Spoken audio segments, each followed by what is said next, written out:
इराणचं युद्ध भारताच्या अंगावर येणार असं आता स्पष्ट दिसायला लागलंय. इराण मध्य पूर्वेतला किंवा आपल्या बाजूनं पश्चिम मध्यातला गल्फ देश, खाडी देश असं ज्यांना म्हणतात, त्या देशातला महत्वाचा देश आहे. अनेक अर्थांनी महत्वाचा आहे. पहिली गोष्ट म्हणजे 1947 पासून 48 पासून युरोपियन देश आणि अमेरिकन देश आणि या देशांमधले भांडवलदार आणि त्यातही मुख्यतः ज्यू भांडवलदार जे डोक्यानं विकृतच असतात आणि त्यांना पैशाशिवाय दुसरं काही सुचत नाही. काही झालं तरी जगाच्या सगळ्या संपत्तीवर आपली मालकी असली पाहिजे आणि पृथ्वीवर मालकी असली पाहिजे. खनिज आणि संपत्ती, जंगल संपत्ती, नद्या, पाणी, डोंगर सगळं जे काही मिळेल आणि रुपये, पैसे, धातू या सगळ्यावर आपली मालकी असली पाहिजे. अशा विकृत मानसिकतेचे असे ते ज्यू लोक आहेत, ज्यू भांडवलदार. आणि ते जगभर आहेत. उदाहरणार्थ तो युक्रेनचा जो झेलेन्स्की आहे हा ज्यूच आहे. यांना स्वस्थ बसवत नाही, यांना रक्तपिपासा खूप असते आणि हे लोक व्यापाराच्या नावाखाली कुठल्याही टोकाला जाऊ शकतात.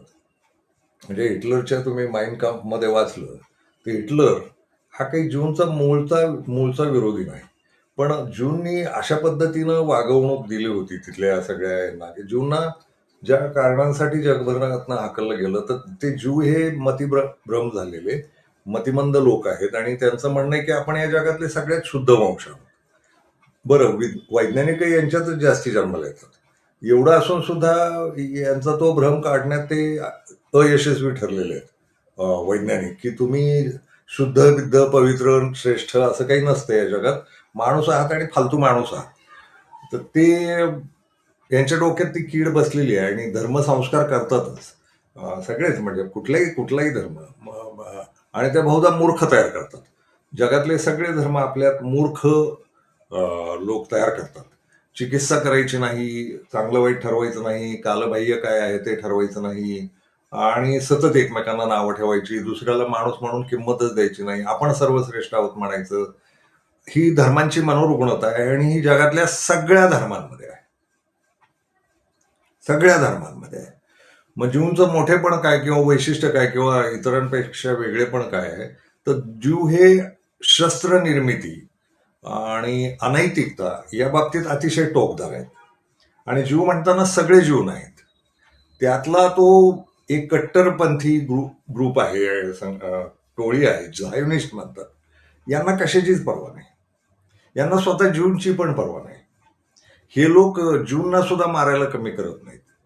म्हणजे मी मागच्या व्हिडिओ सांगितलं होतं तुम्हाला, हिटलर आणि मुसोलिनीला ज्यूंना जाळून मारण्यासाठीच्या ज्या छळ छावण्या तयार करण्यात आल्या होत्या या झायोनिस्ट भांडवलशाहींनीच तयार करून दिल्या होत्या स्वतःच. म्हणजे त्यांना तोही घेणं जाणं नाही आपला धर्म वगैरे, आणि त्यांची ती लूटमार चालू राहते. तर झेलेन्स्की हा ज्यूच आहे. कारण नसताना त्यानं रशियाबरोबर युद्ध काढलं. त्या अमेरिकन ज्यू आणि युरोपियन ज्यू किंवा अमेरिकन ख्रिश्चन आणि ज्यू ख्रिश्चन भांडवलदार, ज्यू आणि ख्रिश्चन भांडवलदारांची जी युती आहे युरोप आणि अमेरिकेतली, या विकृतीनं झेलेन्स्कीच्या बुडात काड्या केल्या आणि तू रशिया विरुद्ध तयारी कर आणि आम्ही तुला सगळं पुरवतो. तो झेलेन्स्की हा विदूषक आहे, तो काही खरा मुत्सद्दी आणि राज्यकर्ता नव्हे. त्याचं ते ज्युइझम जागं झालं, झायोनिझम, आणि त्यानं ते यांना सांगितलं की मला नाटोमध्ये घ्या. नाटो नावाचं एक दुसऱ्या महायुद्धानंतर एक काही राष्ट्रांची संघटना तयार झाली. ती याच्यासाठी तयार झाली की तुमच्यावर कोणी हल्ला केला, यातल्या कुठल्याही भूमीवर कोणी काही हल्ला केला तर सगळ्यांनी एकत्र येऊन त्या हल्ल्याला परतवायचं, असं ते नाटोचा करार होता.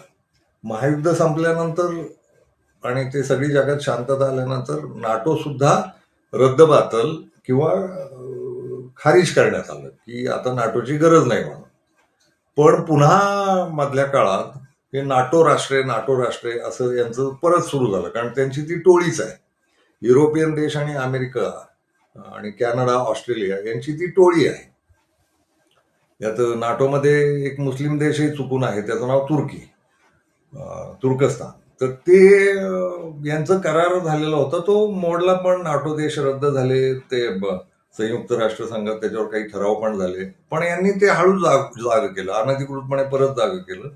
आणि नाटो देशांची टोळी आणि मग ते युक्रेन, रशिया हा महासंघ होता राष्ट्रांचा. 1980च्या दरम्यान गोर्बाचेव नावाच्या गुप्तहेराला किंवा एल्सिन नावाच्या गुप्तहेराला अमेरिकेनं भांडवल चारून ते गोर्बाचेवला सांगून रशियाचं विघटन केलं. अगदी चातुर्यानं रशिया मोडून काढला, कारण त्याच्या आधी जवळजवळ 80 वर्ष रशिया हा अमेरिकेला शह देत होता आणि रशिया अमेरिकेला जगात सगळीकडे पाय रोवू देत नव्हता. तर रशियाचं विघटन घडून आणलं अमेरिकेनं. आणि एल्सिनच्या काळात आणि गोर्बाचेवच्या काळात ग्लासनोस्ट आणि पेरेस्ट्रॉइका नावाचे कार्यक्रम आखले त्यानं. आणि ते सगळं म्हणजे आपल्याकडं जे ढोंग चालतं मेक इन इंडिया वगैरे असं, तर तसं त्यानं पेरेस्ट्रॉइका आणि ग्लासनोस्ट बदल या अर्थाचं ते बदलाचं वारं तिथं आणलं आणि ते सोव्हिएत संघ मोडून टाकला. तर ते तिथून सगळं चालू झालं आणि मग रशिया कमकुवत झाला जागतिक पातळीवर. अर्थात संपला असंच नाही झालं, महासत्ता म्हणून तो राहिलाच, पण अमेरिकेच्या या सगळ्या विकृत भांडवलशाहीला जग चौकूर मोकळं मिळालं आणि धावाधाव सुरू झाली त्यांची जगभर नख्या रोवण्याची, जगातल्या सगळ्या संपत्त्या ताब्यात घेण्याची. ड्रगचे धंदे, जगातल्या सगळ्या शेत्या ताब्यात घेणं, जगातली सगळी शेती उत्पादनं ताब्यात घेणं, जगातले सगळे कारखाने ताब्यात असणं, उद्योगधंद्याच्या शेवटी आपण असणं, जगातली सगळी दलाली आपल्याकडे असणं, मानवी तस्करी करणं, शस्त्रास्त्र बनवणं, असे त्यांचे विकृत धंदे सगळे. तर त्यांना ती संधीच मिळाली रशिया मोडल्यानंतर. हे झालं 1980ला. यात काही 1980 हे इतकं महत्वाचं वर्ष आहे. एका बाजूला रशिया मोडत होता, अमेरिकन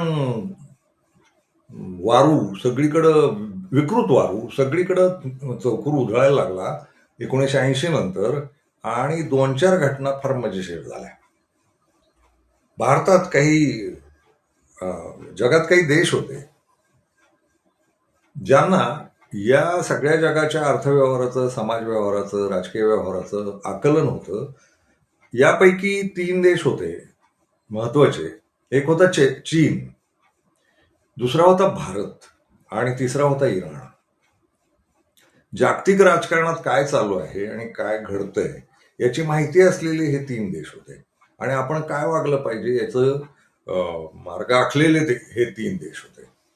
1979च्या दरम्यान इराणमध्ये उठाव झाला आणि तिथला जो बादशाह होता तो घाणेरडा होता आणि अमेरिकेचा चमचा होता. तो अमेरिकेनं बाळलेला होता आणि ते अमेरिकेला जे वाटेल ते करायचा तो. तर ते 1979लाच बरोबर रशिया मोडण्याच्या 1 वर्षभर आधी किंवा त्या आसपास इराणमध्ये अयातुल्ला खोमेनी, हे आत्ता गेले ते खामनई आणि खोमेनी यात फरक आहे. खोमेनी नावाच्या माणसानं, जो अमेरिकेतच राहत होता आणि सगळ्या शियांचा धर्मगुरू होता जागतिक, तो इराण वाचवायला आला या धर्माच्या नावानं. अर्थात त्याच्यासाठीच लोक एकवटणार होते. तर तो आला इराणच्या भूमीत आणि तिथं क्रांती घडवून आणली, त्याला सत्तांतर केलं. त्या सत्तांतराला पाश्चात्य किंवा ज्यू मीडिया यांनी जाहीर केलं की धार्मिक क्रांती आहे. प्रत्यक्षात ती धार्मिक क्रांती नव्हती. त्या बादशाला उलथवून एका धर्मनेत्यानं, धर्मगुरूनं इराणमध्ये बदल घडवून आणला. ती राजकीय क्रांती होती.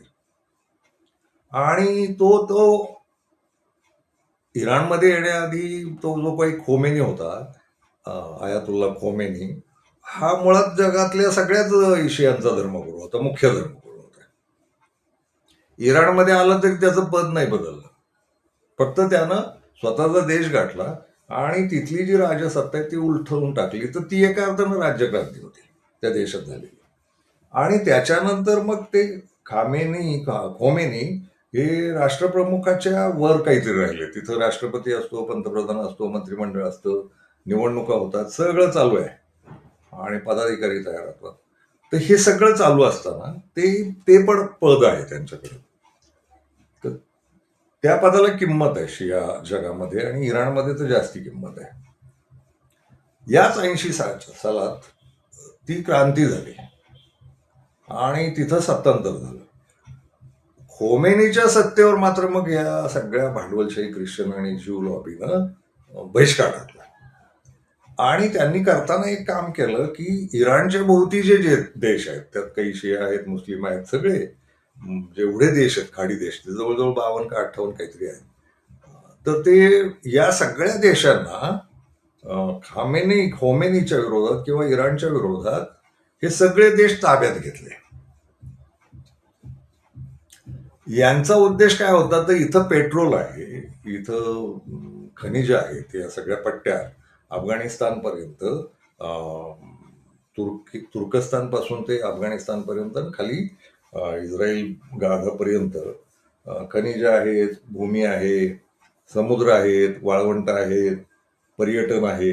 तर ह्या सगळ्या सुन्नी देशांना अमेरिकेनं स्वतःच्या ताब्यात घेऊन इराणच्या शत्रुत्वात उभं केलं. तर त्याच्यावर पुन्हा येऊ आपण. आणखी एक घटना आधी सांगू, ती 1980च्या दरम्यान. अर्थव्यवहाराच्या बाबतीत भारत आणि चीन हे एकाच समान रेषेवर होते. त्यावेळेस भारताला आणि चीनला विकसनशील देश असं म्हटलं जायचं. 92ला 90च्या काळात गॅट करार झाला आणि जगभरच्या सत्ता संपत्तीवर अमेरिकनांचा दबाव राहील, ते ख्रिश्चन आणि ज्यू भांडवलशाहांचा, अशा पद्धतीचे ते गॅट करारातल्या तरतुदी होत्या. त्याच्यावर मनमोहन सिंगांनी पण आपल्या सह्या केल्या होत्या. चीननं नाही केली. गॅट कराराला चीननं 80 साली, चीन त्याच्या पण आधी हा एकूणच कम्युनिस्टांचं राष्ट्र म्हणून त्याला त्याच्या पोलादी भिंती आहेत आणि तो आत कोणाला शिरकाव करू दिला जात नाही, देत नाही असं म्हटलं जायचं, आणि ते खरं होतं. तर तो जगाच्या सगळ्या गोष्टींपासून अलिप्त राहिलेला होता. इराणवर अमेरिकेनं बहिष्कार टाकला 1980 साली. चीन 1980 पासून किंवा त्याच्या आधीपासूनच बंदिस्त भिंत, चीनची भिंत, तिच्यात आत कुणालाच प्रवेश नाही असं ते वातावरण होतं. अमेरिकेनं इराणचे सगळे जगाचे संबंध तोडून टाकले 80 साली. म्हणजे दोन देश हे कोंडल्यासारखे झाले. तर चीनचं कोंडलेपण हे स्वतः स्वीकारलेलं होतं. त्यांनी स्वतःच ठरवलं होतं की जग लांब ठेवायचं आणि आपलं आपलं काम करायचं. इराणचं तसं झालं नाही. इराण हा अमेरिका आणि ज्यू लॉबीनं कोंडून धरलेला देश होता. याच्यावर वेगवेगळ्या प्रकारची 12,000 बंधनं जागतिक पातळीवर घातली होती. म्हणजे साधं वस्त्र जरी बनवायचं असलं, साधं ब्लेड जरी बनवायचं असलं, तरी इराणला कोणाचीच मदत मिळणार नाही, अशा पद्धतीचं वातावरण अमेरिकेनं तयार केलं होतं. आणि रशिया कोलमडल्यामुळं आणि चीन अजूनच बाल्यावस्थेत असल्यामुळं आणि कोंडून स्वतः घेतलेला असल्यामुळं, जगापासून अलिप्त असल्यामुळं अमेरिकन लोकांचं जगभर फावलं आणि त्यांनी इराणवर खूप साऱ्या बंद्या आणल्या आणि त्या बंद्या जगानं पाळल्या. आणि इराणवर डोळा का होता, तर ते जे खाडी मधल्या सगळ्यांमध्ये अरब कंट्रीज मधलं किंवा इराणी कंट्रीज मधलं जे काही तेल आहे, त्याचा व्यवहार 1982 साली रेगन नावाचा राष्ट्रपती होता, त्यानं ठरवलं, पेट्रो डॉलर नावाचा शब्द तयार केला त्यानं.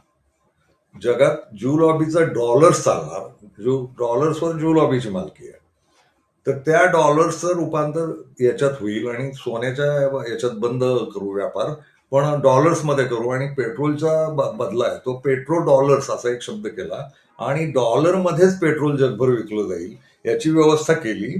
आणि इराणच्या तेलावर आणि याच्यावर बंदी घातली.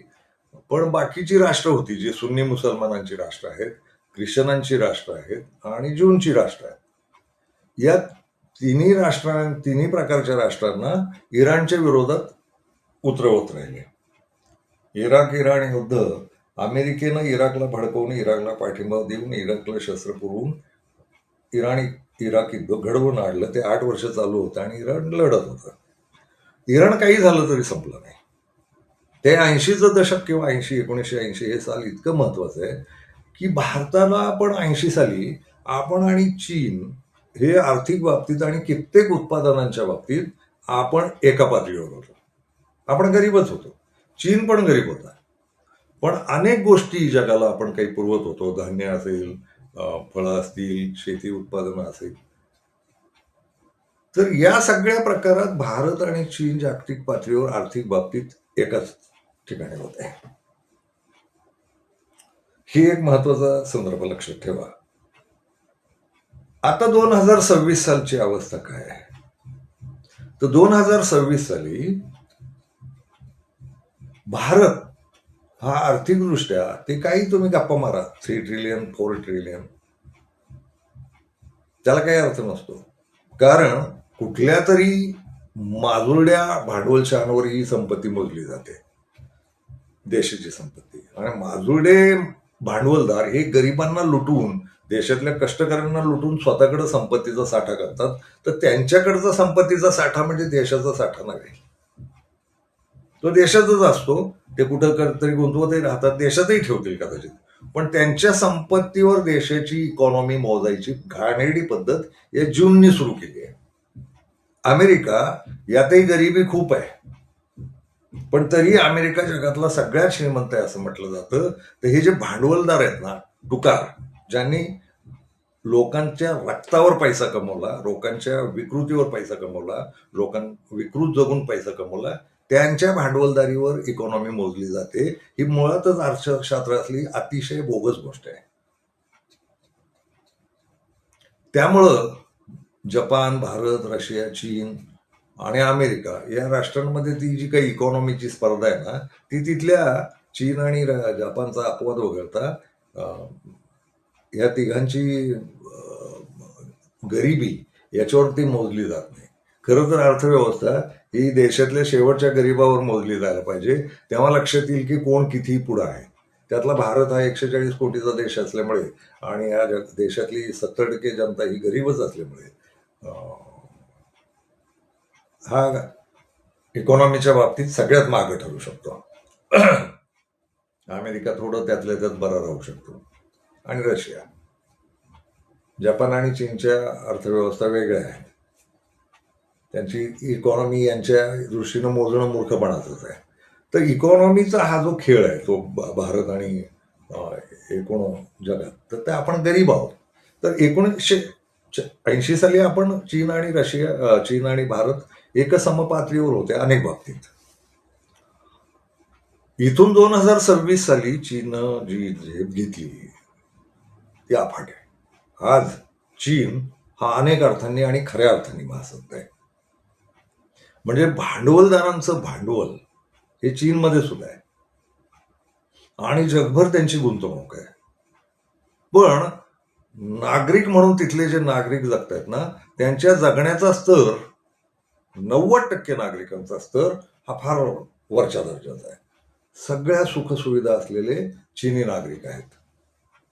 आणि ते जे 10% उरतात ते दरिद्री नाही आहेत, ते मध्यमवर्गीय आहेत किंवा जगणं सुकर आहे त्यांचं, आणि ते 10-5 वर्षात ते 10% वर काढतील. तोही मोठ्या लोकसंख्येचा देश आहे. तुलनेला तेवढ्याच लोकसंख्येचा देश असलेला भारत, इथं किती टक्के लोक श्रीमंत आहेत, किती टक्के लोक मध्यमवर्गीय आहेत आणि किती टक्के लोक गरीब आहेत.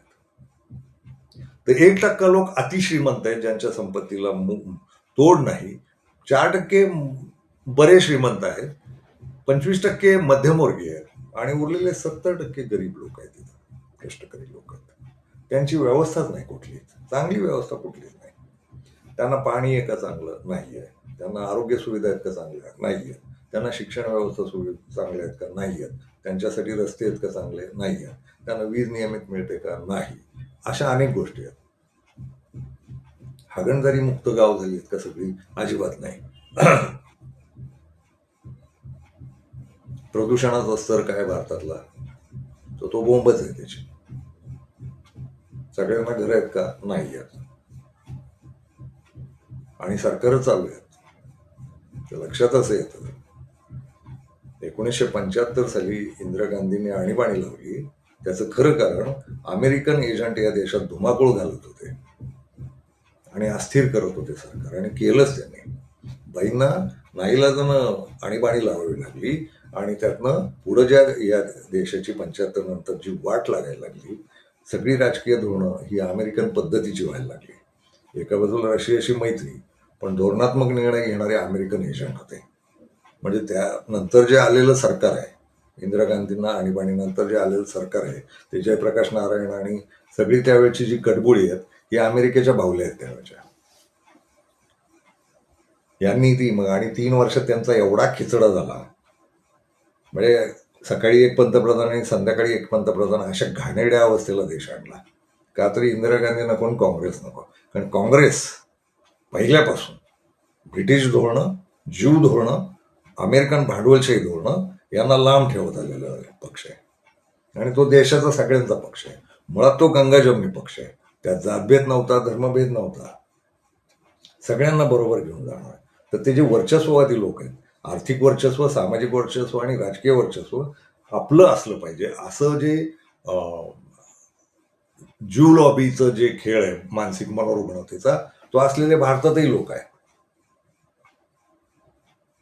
या लोकांचा आणि काँग्रेसचा तो संघर्ष आहे भारतातला. यात काँग्रेस पिछाडीला पडत गेली 80 नंतर.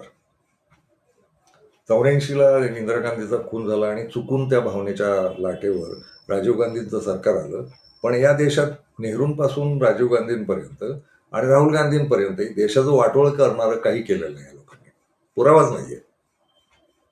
ते थापा मारू देते ज्यू लोकांचे जे एजंट आहेत इथले, ख्रिश्चन लोकांचे आणि भांडवलशांचे आणि देशद्रोही जे लोक आहेत मूळचे, जे इतरांना देशद्रोही म्हणत राहतात, सर्टिफिकेट वाटत राहतात, ते हे देशद्रोही आहेत. या देशद्रोह्यांनी त्या पद्धतीचं यंत्रणा तिथून 80 पासून अमेरिकेनं भारताला ताब्यात घ्यायला सुरुवात केली. 75चा जो उठाव आहे, इंदिरा गांधींना पाडणं, हे अमेरिकन लॉबीचा खेळ आहे.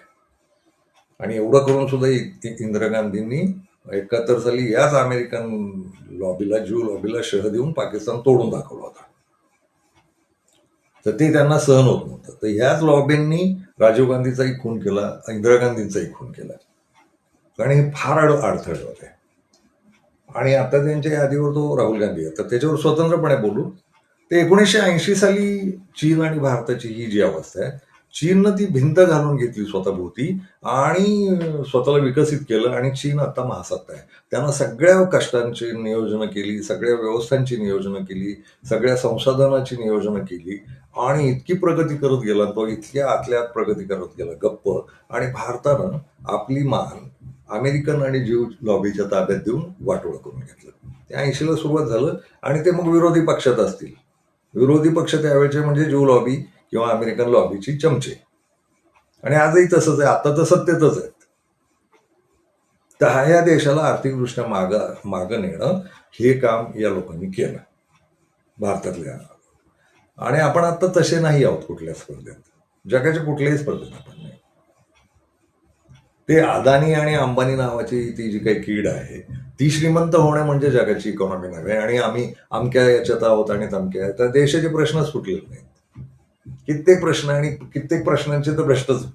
आरोग्य व्यवस्था भ्रष्ट आहे, इथली शिक्षण व्यवस्था भ्रष्ट आहे, रस्ते व्यवस्था भ्रष्ट आहे, वीज व्यवस्था भ्रष्ट आहे, सगळा भ्रष्टाचारच आहे. कायदे आणि न्यायालय भ्रष्ट आहेत, कायदा सुव्यवस्था भ्रष्ट आहे, पोलीस खातं भ्रष्ट आहे, पत्रकार भ्रष्ट आहेत, राजकारणी भ्रष्ट आहेत, सगळं भ्रष्टाचारच आहे. तर भ्रष्टाचार म्हणजे चांगली इकॉनॉमी नाही होत.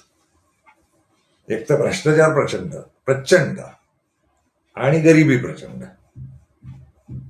अनेक प्रश्न आणि कसा बसा स्वतःच्या कष्टावर तगून असलेला देश आहे. शेतीच्या जीवन आणि शेती मोडलीच आहे. शेती त्या अडाणी आणि अंबानीच्या घशात घालून टाकली. पण तरीही, आणि त्याची सुरुवात काँग्रेसनं केली होती बरं काय, ते अदानी अंबानींना आधार द्यायला. पण आता ते बोळे होते. अदानी अंबानींना त्यांनी नियंत्रणात पण ठेवलं. तुम्हाला जर ते फोटो आठवत असतील, मनमोहन सिंगांसारख्या अतिशय सौम्य माणसासमोर अदानी आणि अंबानी कर्मचारी असल्यासारखे उभे राहायचे. असे खांद्यावर हात ठेवून पंतप्रधानाच्या वगैरे हिंमतच नव्हती झाली. तर विकास झाला पाहिजे देशाचा औद्योगिक, यापैकी अंबानीला मदत केली त्यांनी. टाटा बिर्ला कोणाला खचवलं नाही. अंबानीला मोठं करण्यासाठी टाटा बिर्लाचे उद्योग काढून घेतले, महिंद्राचे उद्योग काढून घेतले, असं झालेलं नाही. उलट तुम्ही जर आठवत असाल तर खूप साऱ्या यंत्रणा, नवे कारखाने त्यावेळेस, तो नंतर कळालं की तो ज्यू लॉबीचाच एजंट आहे, तो काय मूर्ती, इन्फोसिस, तो आणि त्याची बायको, हे ज्यू लॉबीचे एजंट आहे तिथले. त्या लोकांनी इन्फोसिस वगैरे वाढू दिलं.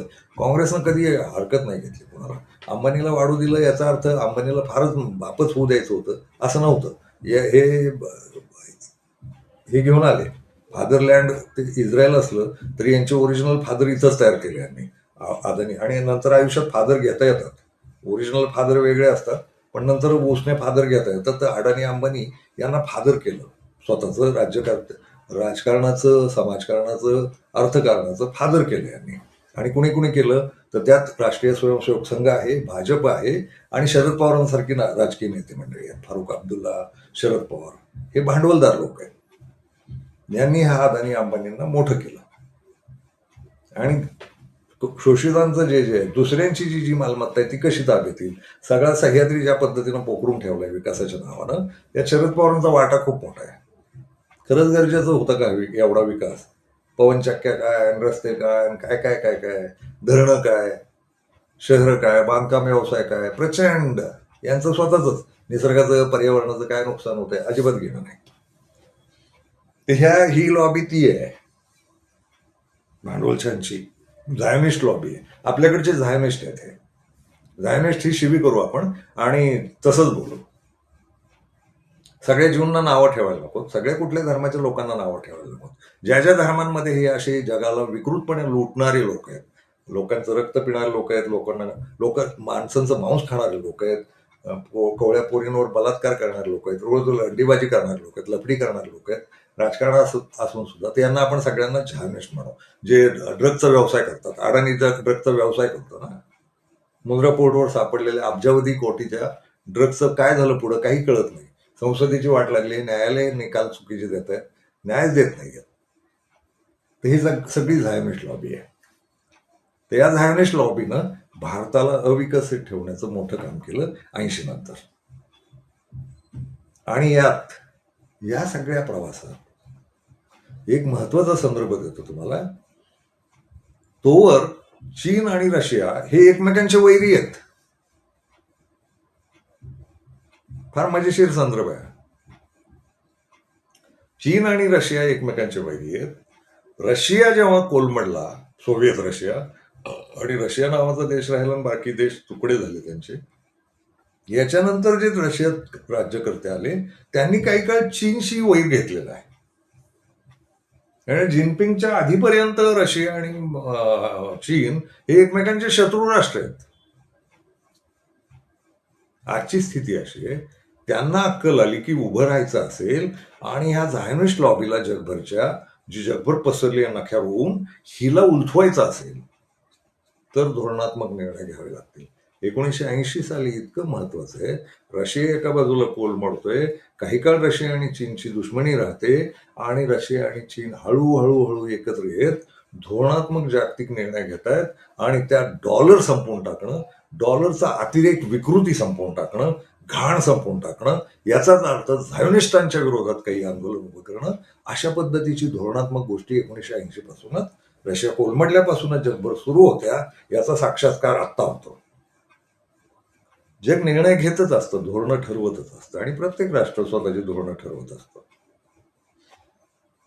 झायोनिस्ट लॉबीनं युरोपमधल्या आणि अमेरिकेतल्या या खाडी देशातल्या पैशावर, तेलावर नियंत्रण राहावं, तिथल्या छान शोकेवर नियंत्रण राहावं, तिथल्या राजलोकांवर, त्या राष्ट्रांवर नियंत्रण राहावं म्हणून इस्रायल नावाचा देश तयार केला. आणि इस्रायल म्हणून जेवढा देश दिला होता तो 2-4 किलोमीटरचा असेल फक्त. त्यांनी तो सगळा पॅलेस्टाईन लुटला विकृतपणे, माणसं मारून, जेनोसाईड करून, लहान पोरं बाया मारून, बलात्कार करून, बॉम्ब टाकून, ते सगळं मारून ते केलं. त्याचं स्वप्न होतं ग्रेटर इस्रायल. त्यात इजिप्त, लेबनॉन वगैरे सगळी राष्ट्र, जॉर्डन, लिबिया, या देशांचे तुकडे पाडून त्याला ग्रेटर इस्रायल करायचं. हे कुणाचं स्वप्न? युरोपियन, आपले ब्रिटिश आणि अमेरिकन झायनिस्ट. आपण ती सगळ्यांसाठी एक शिबिर तयार केली आहे, जगातल्या सगळ्या धर्मांच्या. म्हणजे हे जे मध्यपूर्वेतले अरब राष्ट्रांचे जे राजे आहेत हेही झायनिस्टच आहेत एका अर्थानं, भांडवलदार, विकृत, त्यांना जगाशी काही घेणं नाही. तर ह्या पद्धतीचं हम्म. यांचं जे जगणं आहे त्यात इस्रायल तयार केला. त्या इस्रायलचा पसारा एवढा वाढवायचा की सगळे अरब देश ताब्यात घेतील आणि पुन्हा झायोनिस्टांची सत्ता येईल. आणि कारण काय आहेत? तर तेलावर मालकी, खनिजांवर मालकी, नाईल नदीवर मालकी, तिथल्या शेती उत्पादनांवर मालकी, तिथल्या सुक्या मेवावर मालकी आणि तेलावर मालकी. आणि पर्यटन स्थळ म्हणून आहेच आहे. त्या युरोपियन देशांना आणि अमेरिकन देशांना यांना उन्हाळी प्रदेशांचं प्रचंड आकर्षण. त्यांना कातडी स्वतःची हे करायला यायची असते, ब्राऊन काळी करून घेण्याचं हाऊस खूप. तर इथं लखलखीत उन्हा आहे, सहारा वाळवंटात आणि त्या सगळ्या ह्याच्यात सतत उन्हा असतात. मग तिथून निघायचं नुसत्या बिकिनी आणि चड्ड्यांवर हिंडत राहायचं वाळवंटात मध्ये समुद्राच्या काठी. बरं समुद्र पण आहे, समुद्रात पोहायचं ही एक आवड आणि उन्हात पडून राहून त्वचा स्वतःची काळी करत राहायची. काळेपणाची हाऊस खूप आणि तरी काळ्यांचा द्वेष खूप. काळे आपल्यापेक्षा नीच असतात असं म्हणायचंच. लय गंमत सांगू, इस्रायलमध्ये 2 प्रकारचे जीव आहेत, एक गोरे जीव आणि दुसरे काळे जीव, आफ्रिकन जीव. आफ्रिकन ज्यूजना तिथं गुलाम म्हटलं जातं, काळ्या जीवना गुलाम म्हटलं जातं आणि गोरे जीव स्वतःला फार श्रेष्ठ समजतात. हे इस्रायलचं वास्तव आहे. तर काळ्यांबद्दल ते द्वेष असला तरी काळं होण्याची हौस खूप. आणि मग काळं व्हायला कुठं जायचं? थोबाड काळं करायला, त्वचा काळी करायला, तर ते मध्यपूर्वेत जायचं. ही पण एक हौस आहे, चैनबाजीच आहे. आणि ट्रम्प यांचा मालक. तर ही आणखी एक महत्वाची गोष्ट झाली की भारत, चीन, रशिया यांच्या अर्थव्यवस्थांमध्ये बदल होत राहिले आणि अमेरिकेला बळी ठरलेलो, ज्यूंना बळी ठरलेलो आपण जगात भारत हा एकमेव देश राहिला. एवढी मोठी अर्थव्यवस्था असलेला, एवढी मोठी लोकसंख्या असलेला आणि हळूहळू 1980 पासून या देशात जो काही अमेरिकन लॉबीचा धुमाकूळ चालू आहे, हळूहळू आपण सत्तेत यायचं. तर त्यांनी त्या पद्धतीनं या RSS वगैरे लोकांना मदतीला घेतलं आणि सत्तेत आलेच. ते 78 पासून ही हालचाल चालू होती आणि त्याचं फलित म्हणजे 2014 साली पूर्णपणे सत्तेत येणं. हे झायोनिस्ट लॉबी, म्हणजे आपल्या भारतातली पण हिंदू धर्मातली झायोनिस्ट लॉबी यांनी देश ताब्यात घेतला. त्यांचं स्वप्न पूर्ण झालं. त्यात 2-4 खून बिन झाले. म्हणजे इंदिरा गांधींचा खून याच लॉबीनं केला, राजीव गांधींचा खून याच लॉबीनं केला. या चारही देशांमध्ये 4-5 देश जे आहेत भोवतीचे, पाकिस्तान, श्रीलंका, बांगलादेश, नेपाळ, यांच्यामध्ये असंतोष पेटवायचंही काम यांनीच करून ठेवलं. पाकिस्तान आणि भारताचा तो काश्मीर प्रश्न आहे आणि एकूणच वाद आहे, हा ब्रिटिशांनी लावून गेलेला आहे.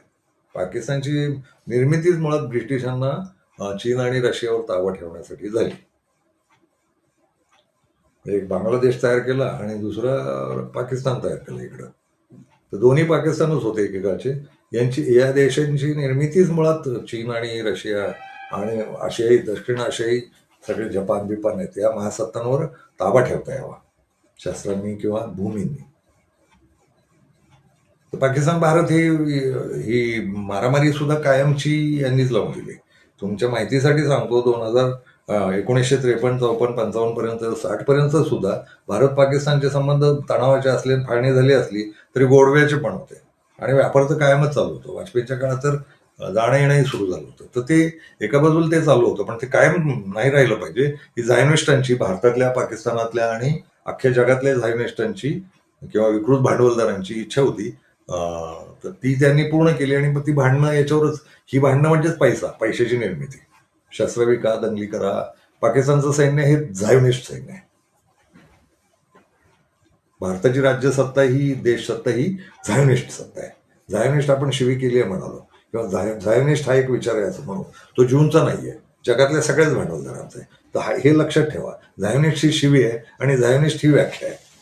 तर भारतातले झायोनिस्ट, पाकिस्तानातले झायोनिस्ट आणि जगभरचे झायोनिस्ट, याच्यात सगळी व्यवस्था बदलली पाहिजे असा विचार करणारे आणि सगळा अन्याय असंच जर चालत राहिलं तर या पृथ्वीचं काही खरं नाही, याचा विचार पहिल्यांदा रशिया आणि चीननं केला आणि ते दोघे एकत्र आले. आणि दुसऱ्या बाजूला हे सगळं बदललं पाहिजे आणि आपलं आपलं अस्तित्व ठेवलं पाहिजे आणि अमेरिकनांचं या झायोनिस्टांचं जगभरच्या गुलाम होण्यापेक्षा आपलं राष्ट्र आपण वाचवलं पाहिजे, याचा विचार केलेला देश म्हणजे इराण.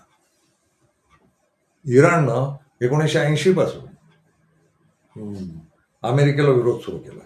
आणि लक्षात घ्या, मध्यपूर्वेतल्या ज्याही देशांनी अमेरिकेला विरोध केला, अमेरिकेच्या नादी लागल्या आधी. सद्दाम तो होता ना, सद्दाम हा अमेरिकेचा बंदा होता आधीचा.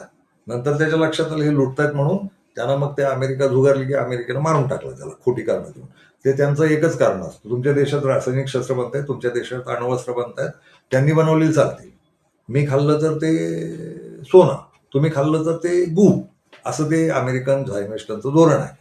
त्यांनी मग ते सद्दामला मारला, गडाफीला मारला, खूप लोक त्या बऱ्याच देशांचे उद्ध्वस्त करून टाकले. आणि मग ज्यांच्या लक्षात आलं की अमेरिकेच्या शिवाय आधार नाही आणि अमेरिका कधीही ठासू शकते, तर ते जे काही बाडगुळ राजे आहेत मध्यपूर्वेतले, त्या राजांनी अमेरिकेची गुलामी स्वीकारली, त्यांना अमेरिकन तळ तयार करू दिले.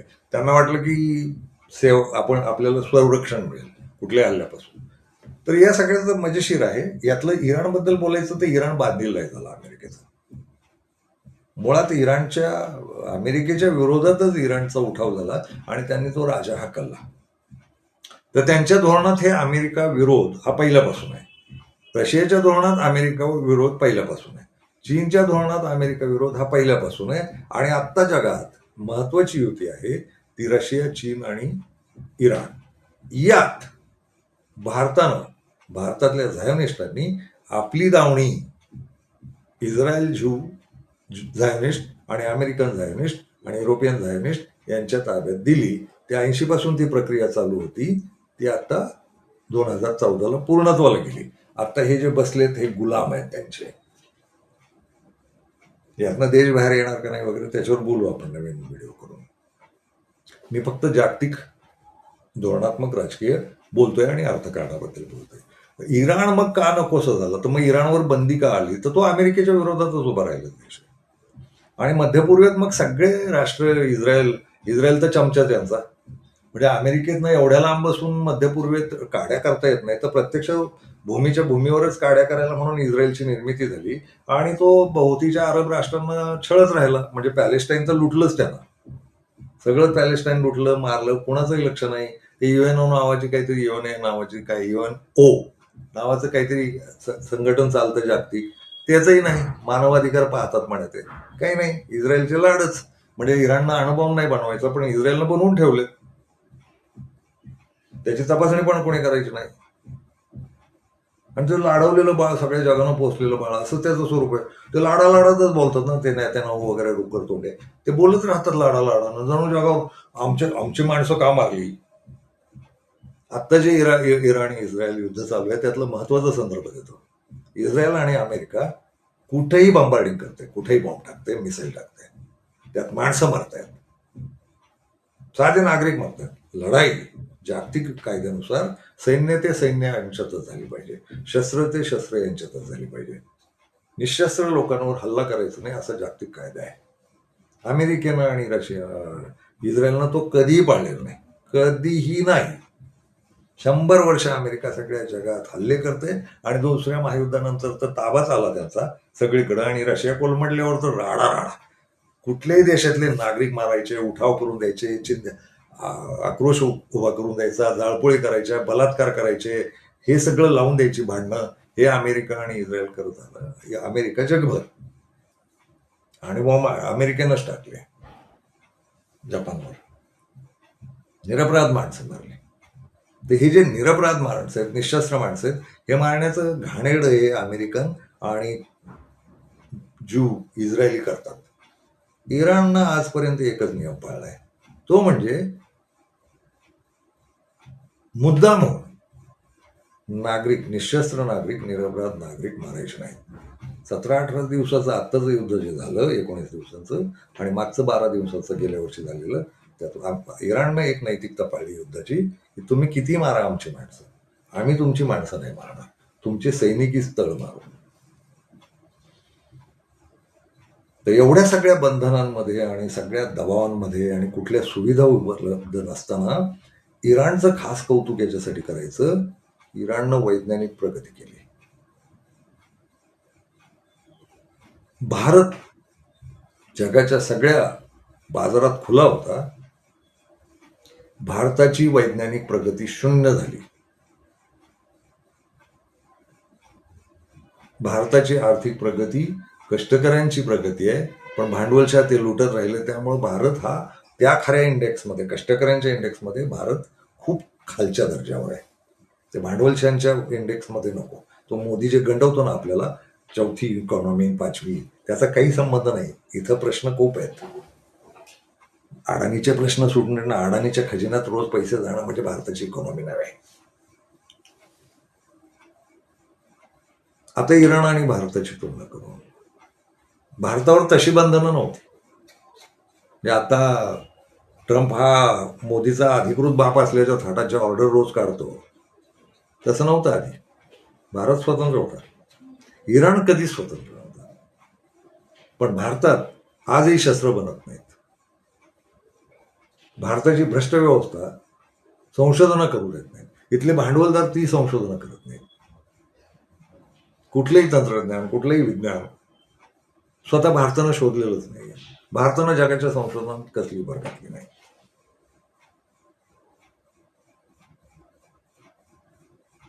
ते ब्रह्मोस वगैरे वगैरे ते सगळं काँग्रेसच्या काळातलं. स्वतः काही शोधले नाही भारतात, कुठनं तरी दुसरीकडनं घेतलं. इराणवर एवढी बंधनं होती, इराणनं स्वतःच मिसाईल यंत्रणा उभी केली. आता या युद्धात जी जाणवणारी सगळ्यात महत्वाची गोष्ट आहे, खूप गोष्टी उघडकीला आल्या. इस्रायल हे फालतू राष्ट्र आहे. ते मोसाद नावाची अतिशय फालतू गुप्तहेर यंत्रणा आहे. तिच्यावर फक्त पुस्तकं भांडवलदारांनीच लिहून लिहून मोसाद किती भारी आहे त्याची फालतूची एक खोटी दहशत तयार केली. तर मोसाद उघडकीला आलं. आणि अमेरिका हा दळभद्र राष्ट्र आहे शस्त्रांच्या बाबतीत. म्हणजे हे जीव लॉबी, झायनिस्ट लॉबी, जगभर जी शस्त्र विकत होती ती बोगस आहे, हे इराणनं आत्ताच्या युद्धात सिद्ध करून दाखवलं. कारण इराणी मिसाईल नावाची जी गोष्ट आहे ती अचाटच आहे. प्रश्न असा पडतो, 80 पासून या देशाला कोंडून ठेवलेलं होतं, तर आतल्या देश वैज्ञानिक प्रगती करत होता, संगणकीय प्रगती करत होता, अर्थशास्त्रीय प्रगती करत होता आणि वैज्ञानिक प्रगती करत होता.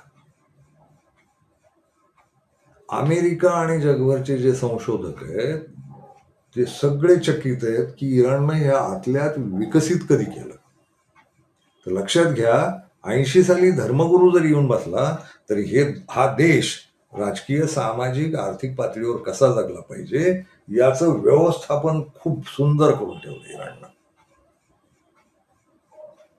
एक नेत्यानाहू मेल्याची अफवा आली आहे, तर त्या इस्रायलमध्ये हाहाकार झालाय की आता लीडर कोण.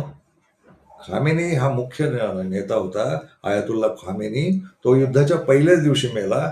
जगाला वाटलं आता इराण संपलं, तसं झालेलं नाही. काल सुद्धा लारिजानी नावाचे त्यांचे मोठे नेते मारले. लारिजानी मेल्यावर काय नाही, युद्ध रीतसर सुरू आहे. त्या ज्या इराणनं आखलेल्या रचना आहेत ना, याला म्हणायचं खरं देशप्रेम, खरा देश उभा करणं. रशिया चीनचं समजू शकतो आपण, यांच्याकडे खूप भांडवल होती, लोकसंख्या हे भांडवल होतं चीनचं. त्याला काम करायचं, कसं कामाला लावायचं, सगळ्या लोकसंख्येला याचं व्यवस्थापन करणारं राजकीय लोक होते तिथले सत्ताधीश. रशिया आधीपासूनच श्रीमंत होता, आधीपासूनच सगळा समृद्ध होता, वैज्ञानिक प्रगती होता. इराणचं तसं काहीच नव्हतं. राजाचा इतिहास त्याच्या 80च्या आधीच्या 79च्या अतिशय बोगस लढदू, ते द्राक्ष खाणारे लोक नसतात का आरामात पडून, ते तसलंच होतं. तिथून इराण, आणि इराणला त्यावेळेस कुणाचाच पाठिंबा नव्हता हे लक्षात घ्या. इराणला धार्मिक शक्ती म्हणून बदनाम करण्यात आलं. त्या चीन आणि ते रशिया हे कम्युनिस्ट आहेत, हे मदतीला जाणार नव्हते. बाकीच्या सगळ्या देशांना लांब ठेवण्यात आलं होतं आणि इराण एकटा पडला होता. यात एकटेपणा त्याच्या नेतृत्वाचं आता कौतुक केलं पाहिजे. एकतर लोकसंख्या 9 कोटी फक्त, ती त्यातली खूप सारी गरीब शेतकरी, या सगळ्या याच्यात रशियाकडे एकच गोष्ट खूप महत्वाची होती, त्या देशाला ना 6,000 वर्षाची परंपरा आहे.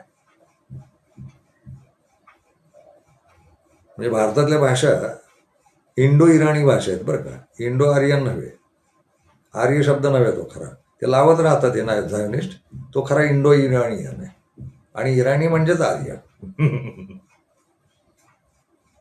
आर्यन, इराणियन.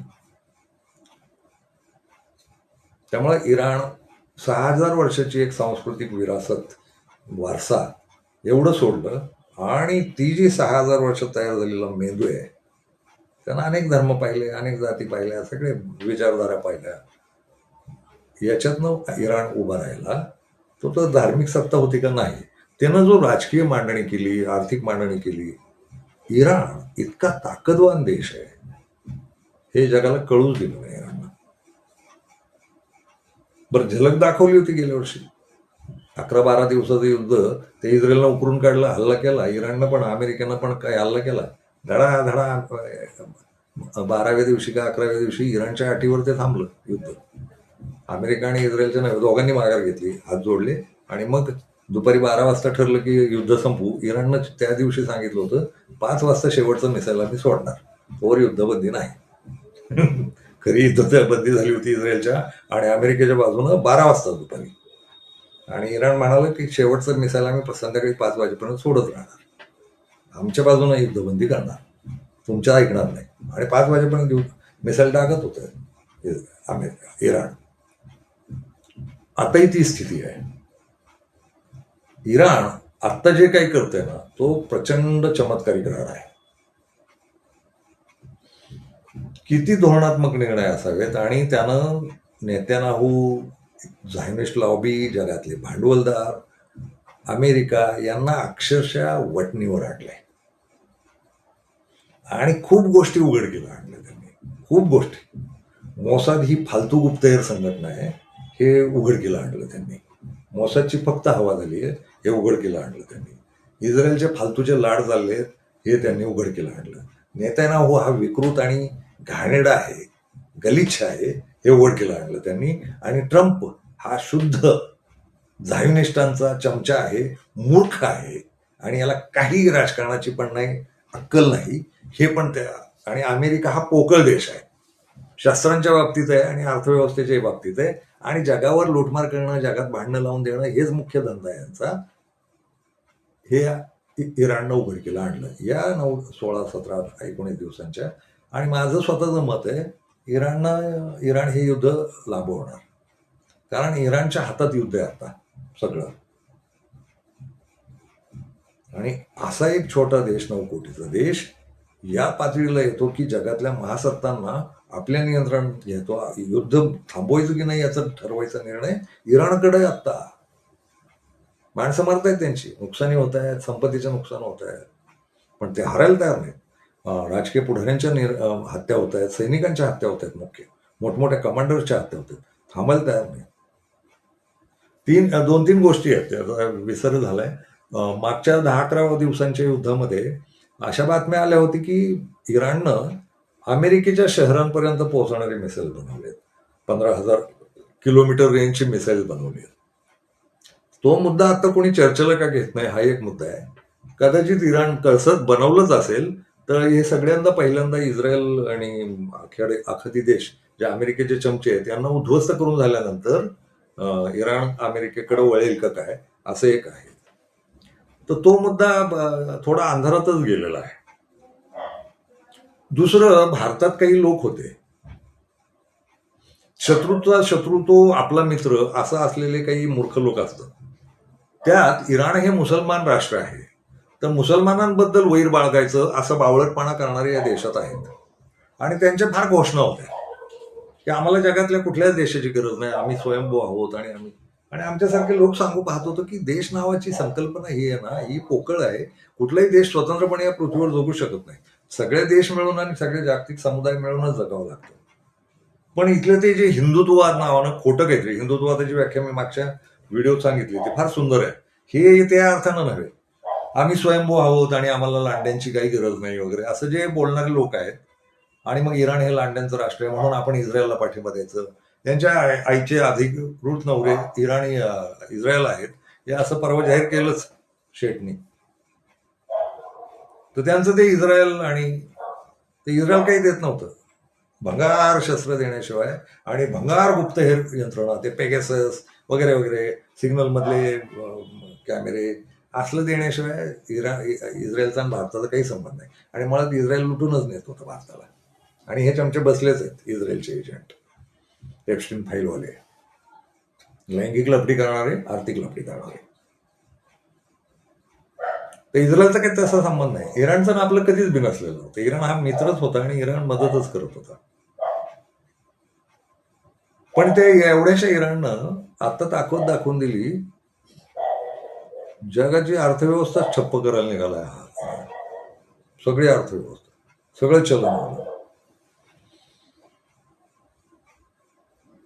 काल परवा मला कोणीतरी विचारलं, गुरुजी गॅसचा तुटवडा खरोखर आहे का? नाही. गेल्या 3 महिन्यातला जो भारतातला साठा आहे त्याच्यावर गॅस रेग्युलर भावात पेट्रोल आणि इंधन मिळू शकलं असतं. युद्ध सुरू झाल्याच्या दुसऱ्याच दिवशी गॅस आणि पेट्रोल आणि डिझेलचे भाव वाढवले, म्हणजे आधीचा जो स्टॉक शिल्लक होता त्याचाच भाव वाढवला, तो स्वस्तात घेतला नव्हता. अर्थात ते महागच विकतायत पहिल्यापासून, पण पुन्हा त्याच्यात वाढ करायला मिळाली. ते गॅसचे दर, पेट्रोलचे दर, डिझेलचे दर वाढवायला संधी मिळाली. हे पुन्हा अदानी अंबानीसाठी चालू होतं. त्यांच्याकडे स्टॉक होता. त्यांना ते देशाची काळजी बिळजी काही नाही, देशाला सुविधा देणं काही नाही. त्यांना कुठूनही ओरबाडूनच घ्यायचंय. देश गेला खड्ड्यात मरो, लोकांना पिळून घेणं. तर दुसऱ्या दिवशी महागाई वाढवायला सुरुवात झाली युद्धाच्या, आणि स्टॉक होता 3 महिन्यापुढे एवढा. त्या जुन्या स्टॉकचा भाव वाढवून सुरू धंदा यांचा काळा बाजार. यांना साला नैतिकता काहीच नाही. हे देवधर्म करणार आणि हे देव मानणार, त्या देवाला दक्षिणा देणार, काय काय करणार, कर्मकांड करणार, नाचणार काय, गाणार काय देवांच्या नावानं, पूजा काय, अंत काय, शंकराचार्य काय, सगळं घेऊन उरावर फिरणार आणि जगाला चुना लावत फिरणार. यांना गरिबांची दया माया नाही. यांना किती नफा लुटावा याला. म्हणजे त्या अंबानीचं ते पोरग पाहिल्यावर त्याला 50,000 कोटीचं घड्याळ वगैरे काय करणार आहे घड्याळचं 50,000 कोटीच्या, आणि त्याला संग्रहालय काढून दिलंय. हत्तीला हत्तीचं संग्रहालय काढून दिलंय. तर जाऊ द्या, हे फारच ते आहे. पण यांनी लुटमार सुरू केली, आणि इराण अजूनही सहकार्याला तयार आहे. फक्त इराणनं एक मजेशीर केलं, मध्येच बोलताना मुद्दा निसटला. इराणचं इंटेलिजन्स किंवा इराणचं गुप्तहेर खातं सुद्धा आपण आहे. आणि आता रशिया आणि चीन यांचं तंत्रज्ञान इराणच्या मदतीला आहे. इराण अवलंबून नव्हतं बरं का रशिया आणि चीनवर. एक महत्वाचं वाक्य सांगायचं तुम्हाला, जागतिक अर्थव्यवस्था बदलायची आहे, डॉलरमधनं बाहेर आणायची आहे, आणि ह्या पेट्रो डॉलरचा कचरा करून टाकायचा आहे, तर हे जग नीट अर्थव्यवस्थेला जाईल. हे रशिया आणि चीन यांना माहिती आहे. पण या माहितीसाठी मदतीला निधड्या छातीनं येणारा देश एकमेव आहे, त्याचं नाव इराण. भारत घाबरला. ब्रिक्स आणि ह्या धडपडी ज्या होत्या ना, त्या ब्रिक्सच्या धडपडी डॉलर मोडीला काढणं आणि जगाची अर्थव्यवस्था बदलणं, डॉलरमध्ये व्यवहार न होणार, त्या त्या देशाच्या चलनांना किंमत येणं, ही ब्रिक्सची अर्थव्यवस्था होती. या बुळगटानं माघार घेतली. हा जो 56 इंची छाती आहे ना, यानं शेपूट घातलं ब्रिक्स मधनं, आणि ब्रिक्स आणत सोडलं. भारत तो निर्माता होता ब्रिक्सचा. सगळ्या देशांनी मिळून ठरवलं होतं, ब्राझील बिझील, की आपण आपली अर्थव्यवस्था उभी करू. हे काँग्रेसच्या काळात झालं होतं, मनमोहन सिंगांच्या काळात. यानं ब्रिक्स विकून टाकलं. त्या झायनिस्ट लॉबीच्या दारातलं कुत्रं म्हणून जगायचं असल्यामुळे ब्रिक्स विकून टाकलं, यानं सोडून दिलं. घरकाना घाटका देशाची अवस्था करून ठेवली. जग सगळं एका बाजूला कळलंय. तर चीन आणि रशिया यांना पहिली मदत करणारं एकमेव धाडसी राष्ट्र होतं, त्याचं नाव इराण, की ज्यानं ही सगळी अर्थव्यवस्था डॉलरची उलथवून टाकायची आणि जगात नव्यानं अर्थव्यवस्था जन्माला घालायची, हे ठरवलं. आणि यात परवा इराणनं एक गंमत केली. त्यानं 2-3 अटी घातल्या. त्या हॉर्मुझ खाडी नावाचा एक शब्द गाजला. आता हॉर्मुझ हे सगळ्यांना पाठ झालं जगभर. ते हॉर्मुझ हे संकटच झालं. लोकांनी त्याचा नकाशा फार लोकांच्या डोक्यातच पाडला आता तो. ते असा खाडी उंटाच्या पाठीसारखा तो नकाशा आहे. त्या खाडीतनं जहाजं जायची असतील तर जाऊ देणार नाही, ठोकून काढू, असं इराणनं सांगितलं. पण दुसऱ्या बाजूला इराणनं आणखी एक गंमत केली. चलन व्यवस्थेला, डॉलरला शह देण्याची. ज्यांना आमच्या परवानगीनं या खाडीतनं जहाजं बाहेर न्यायची, त्यांनी या इंधनाचा भाव, या इंधनाचे पैसे आम्हाला चीनी चलन युआनमध्ये द्यावं असं जाहीर केलं. पण मोठी गंमत आहे बरं काही. इराण काय करायला निघाले बघा, काय मैत्री निभवायला निघाले बघा चीन बरोबर आणि रशिया बरोबर. तर रशियन रुबलला फार किंमत नाहीये, युआनला पण जागतिक पातळीवर फार किंमत आहे असं नव्हे, पण युआन, चीन हा आता आर्थिक महासत्ता आहे आणि आर्थिक महासत्ता घोषित करायचा असेल तर त्याच्या चलनातच अर्थव्यवहार झाला पाहिजे. याची व्यवस्था पहिल्यांदा जगात कोणी घोषणा केली असेल तर इराणनं केली. स्वतः चीनने कधीच केली नाही की आम्हाला युआनमध्ये पैसे द्या. इराणला इतकी स्ट्रॅटेजिकली फार सुंदर राजकारण खेळाला आणि त्यानं जाहीर करून टाकलं. मैत्री तर जाहीर झाली, पण अमेरिकन डॉलरला शह देण्याचं एक वाक्य इराण बोलला की तुम्हाला या खाडीतनं जहाजं पुढे न्यायचे असतील तर तुम्हाला चीनच्या युआनमध्ये पैसे द्यावे लागतील आम्हाला.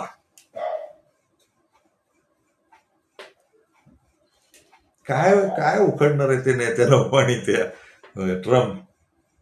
आणखी एक आहे, चीन, रशिया आणि अमेरिका, चीन, रशिया आणि इराण यांची युती जग बदलायला निघाली, याचा वास युरोपियन देशांना लागला. त्यांची झाली धावपळ. ते ट्रम्प हा आधी म्हणाला की हे युरोपियन देश हे नाकारे आहेत, निकम्मे आहेत आणि फालतू आहेत, स्टुपिड्स. आणि मग दुसऱ्या दिवशी म्हणाला की ते हॉर्मुझची खाडी आता ताब्यात येत नाही आणि बोटी तिथं त्या खाली सुरुंग लावलेत खाडीत इराणनं, आणि माणूस न पाठवला, यंत्र पाठवून त्यांनी सुरुंग लावून ठेवलेत. त्या सुरुंगावरनं जहाज निघाल की स्फोट होणार आणि मारणार. इराणलाच माहिती आहे ते फक्त की कुठल्या सुरक्षित जागा आहे त्या खाडीत. एका ठिकाणी ती जी उंटाची मान दिसते ना, तिथं 20 किलोमीटरच अंतर आहे फक्त. दुसरा देश ते ओमान, ते इराण. बाकी थोडी खाडी मोठी आहे, पण सगळ्या खाडीवर त्या दाराशी जिथून बाहेर पडायचं असतं तिथं सुरुंग लावलेत समुद्रात, पाण्यात. ते माणूस न पाठवता लावलेत आणि सुरुंग तुम्ही जाणार असाल तर त्या सुरुंग फुटेल किंवा पाणबुड्यात. इराणनं विमानांची प्रगती कधीच केली नाही, कारण देश कुठल्या जगाशी संपर्कच नाही फार.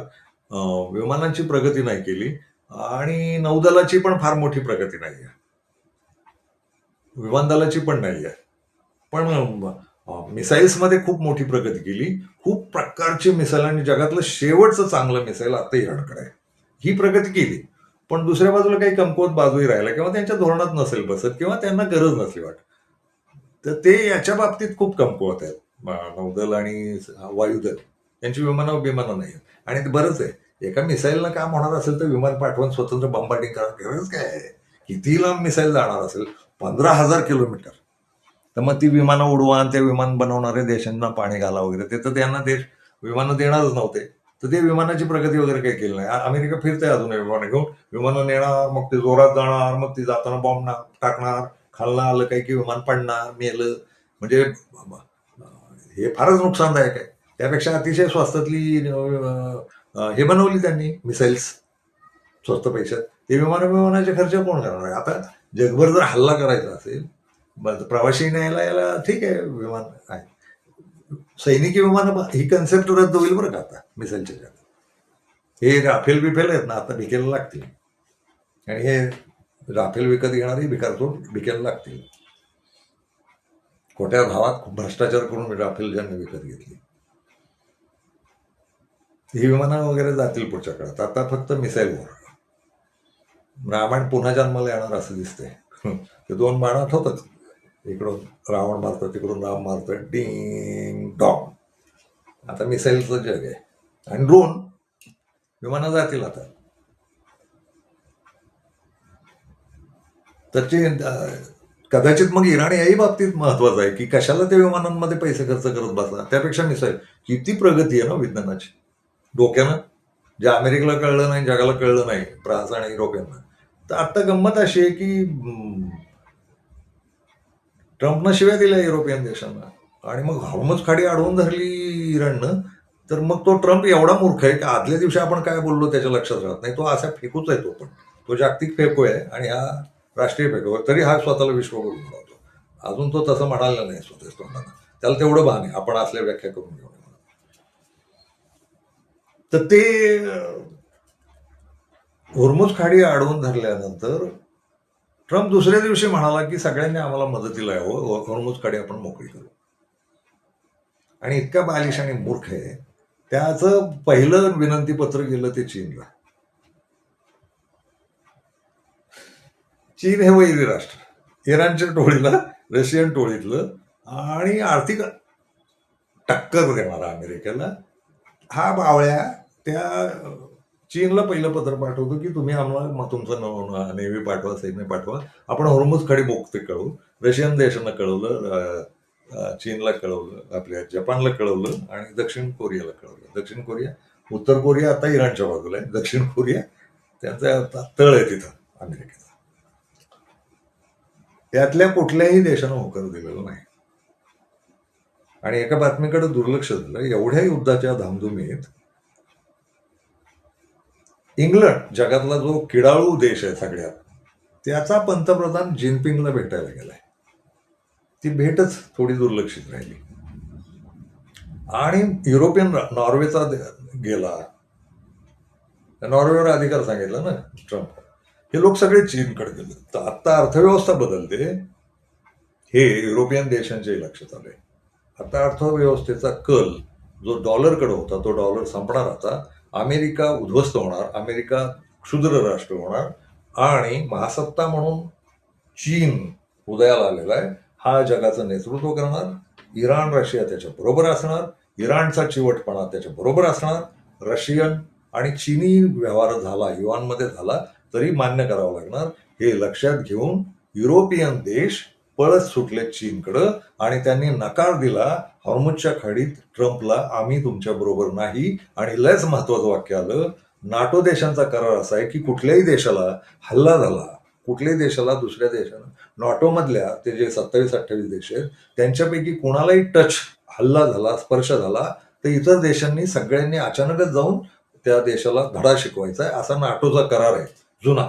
नाटो गेलं तरी त्यांनी पुनरुज्जीवित केलंय आणि हा करार जिवंत झालाय. गंमत अशी आहे, अमेरिका हा नाटोचा भाग आहे, युरोप हा नाटोचा भाग आहे. अमेरिकेनं इराणवर हल्ला केला, आता नाटो म्हणतात तुम्ही नाटोला विचारलंच नाही. गंमत म्हणजे हेच नाटोवाले अमेरिके जेव्हा सद्दाम हुसेनवर, गडाफीवर हल्ले करत होतं, अफगाणिस्तानवर हल्ले करत होतं, तेव्हा हे नाटोवाले न विचारता मदतीला गेले होते. म्हणजे नाटोवाले पण किती घाबरलेत बघा. आणि आता ते सांगतायत नाटोच्या देशांना तुम्ही न विचारता हल्ला केल्यामुळं तुमच्याबरोबर आम्ही येणार नाही. नाटो संपलं. हे नाटोचे जे England, France, Germany, Italy, Greece, Portugal वगैरे जे देश आहेत, स्वित्झर्लंड वगैरे, या देशांना आत्ता अक्कल आली. हे गेल्या 40 वर्षात अमेरिकेनं जिथेही हल्ले केले, जिथेही लढाया केल्या, जिथेही कपट कारस्थानं केली, त्याला कशाची परवानगी ना आम्हाला न विचारता वगैरे काही नाही. नाटोचा आयताच करार असल्यामुळे हेही जाऊन स्वतःची विमानं, शस्त्र, सैन्य पाठवत राहिले. आता ही पहिली वेळ आहे. इराणच्या विरोधात अमेरिकेनं मदत मागितली तेव्हा नाटो राष्ट्रांनी सांगितलं नाटोच्या करारात हे नाही, नाटोला तुम्ही आधी विचारायला पाहिजे होतं. अरे तुम्हीच आधी न विचारता गेलाच होता की. आता काय झालं, आता काडी घुसली का, बेकार आहे. जग बदलतंय आणि या बदलाचा नेता इराण आहे. कौतुक केलं पाहिजे त्या देशाचं. तो इस्रायलला त्या जमिनीतनं उखडणार आणि त्यांना स्पष्ट सांगितलंय आखाती देशांमध्ये, मध्य आशियामध्ये जेवढे अमेरिकन संदर्भ आहेत ते इथून गेल्याशिवाय आम्ही युद्ध थांबवत नाही. पण अमेरिकन संदर्भ म्हणताना नुसते अमेरिकन हवाई तळ किंवा सैनिकी तळ नव्हेत, हवाई अड्डे नव्हेत, अमेरिकन व्यापारी सुद्धा. अमेरिकन दुकानदाऱ्या, अमेरिकन बँका, अमेरिकेचे जेवढे संदर्भ आहेत ते आम्ही इथून उखडून टाकणार. आणि त्यानं ते केलं, बँका उडवायला. आणि ते एक अजून 2 मुद्दे सांगायचे राहिले. त्यातला एक मुद्दा आहे, त्या ट्रम्पचा एक मुद्दा आहे आणि याचा एक मुद्दा आहे, इंटेलिजन्सचा. इराण अचूक त्याच ठिकाणी हल्ला करते, नागरी वस्त्यांवर नाही. म्हणजे इथं कळालं मोसादचं गुप्त स्थळ आहे, बरोबर ते रशिया आणि चीनच्या सॅटेलाइटच्या मदतीनं त्याच ठिकाणी बरोबर मिसाईल टाकते. आणि एवढं धोरणात्मक खेळ आहे. 10 वर्षापूर्वीची जुनी शस्त्र वापरली त्यांना.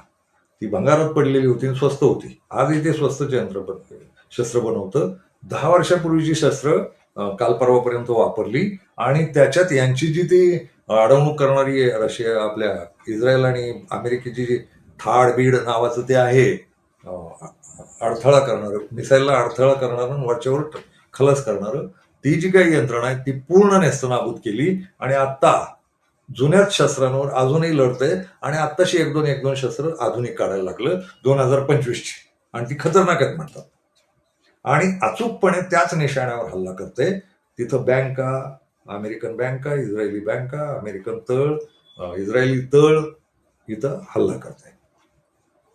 आणखी एक मजेशीर आहे, ट्रम्प म्हणाला इराणी लोक हे जगातले सगळ्यात मूर्ख लोक आहेत.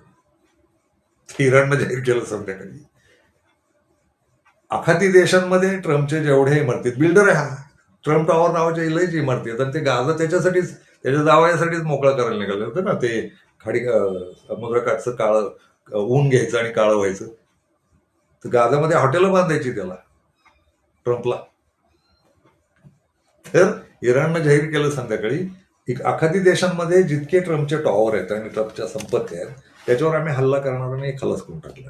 ट्रम्प लगेचच आला, त्याला पत्रकारांसमोर यायला लय आवडतं ना, मूर्खासारखंच बोलायला आवडतं त्याला. तो ठरवून मूर्खपणा करतो असं माझं मत आहे.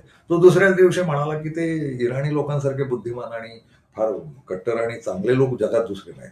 अरे आदल्या दिवशी म्हणत होता ना हे बत्थड आणि मूर्ख आहेत म्हणून. यांनी जाहीर केलं की ट्रम्पचे टॉवर उडवतो, तर ट्रम्पच्या हवा किती टाईट झाली असेल ना, ट्रम्प टॉवर आणि उडवणार ते. इराणचं ठरलेलं आहे. खाडी देशांनी जी काही अमेरिकेची चमचेगिरी केली आणि अस्वस्थता निर्माण केली आणि फालतूच्या राजशाह्या भोगल्या आणि फालतूचे धंदे उभे केले, इस्लामची तर वाट लावलीच. कुठलाही इस्लामी नियम पाळत नाही ते देश. सौदी अरेबियामध्ये परकीय प्रवाशांना डुक्कर खायला घालतात. इस्लाममध्ये डुक्कर खायला बंदी आहे, दारू प्यायला बंदी आहे. सौदी अरेबिया, त्यांची विमानं, ती सगळ्या देशांची विमानं, त्यात रीतसर बाया बापड्या त्या सेवा करतात प्रवाशांची. आणि दारू बिरू, चिकन मटन, सगळं डुकराचं मटन, गायांचं मटन सगळं मिळतं. ठीक आहे देश नाही. तर त्यांना वटणीवर आणल्याशिवाय आणि पूर्ण इस्रायल उद्ध्वस्त केल्याशिवाय आणि अमेरिकन युरोपियन हस्तक्षेप मध्यपूर्वेतनं उखडल्याशिवाय इराण हे युद्ध थांबवत नाही, असं माझं स्पष्ट मत आहे. आता राहिला शेवटचा मुद्दा, या युद्धाचे भारतावर काय परिणाम आहेत. तर आपल्याकडचे तथाकथित जे हिंदू लोक आहेत इराणच्या विरोधात, त्या मूर्खांना ते कळत नाही की कुठलंही राष्ट्र स्वतंत्रपणे जगू शकत नाही. प्रत्येक राष्ट्राला दुसऱ्या राष्ट्राची मदत लागते. तर इराणनं थोडीशी युद्धात तयारी दाखवली तर इथं गॅस, पेट्रोल, इंधन महाग झालं. ऊर्जा क्षेत्र धोक्यात आलंय. ऊर्जा क्षेत्र चालायला इंधन लागतं. ऊर्जा क्षेत्र धोक्यात आलंय भारताचं. हे युद्ध जर आणखी वाढलं तर बोंब होणार आहे. रशिया स्वस्तात तेल देत होत, स्वस्तात $60 प्रति बॅरल जगात भाव असेल तर रशिया भारताला नव्हे, या मोदीनं पाळलेल्या त्या अंबानी नावाच्या कुत्र्याला $50 तेल विकत होता. आणि हा अंबानी ते $115 लिटरनं विकत होता. म्हणजे बांगलादेशला हेच पेट्रोल तो $60 देणार, भारतात मात्र 115 वसूल करणार, भारतीय असून सुद्धा. हे खरे देशद्रोही आहेत, हे खरे देशद्रोही आहेत. अंबानी ना अदानी लुटत राहतात देशाला. रशियाकडनं स्वस्त डिझेल पेट्रोल घ्यायचं, त्या अंबानीनं रिफाईन करायचं आणि देशात विकायचं. यांचेच अदानीचे आणि यांचेच धंदे. विकृत अर्थव्यवस्था. आणि युरोपियन देशांना हाच विकणार अंबानी स्वस्तात. तिथं ते स्वस्तात जाणार. आता रशियानं पण सांगितलं. चीन त्या अमेरिका यांचा बाप असल्यामुळे, अधिकृत बाप, त्यानं सांगितलं रशियाकडनं तेल नाही घ्यायचं. यांनी कबूल केलं नाही घेणार.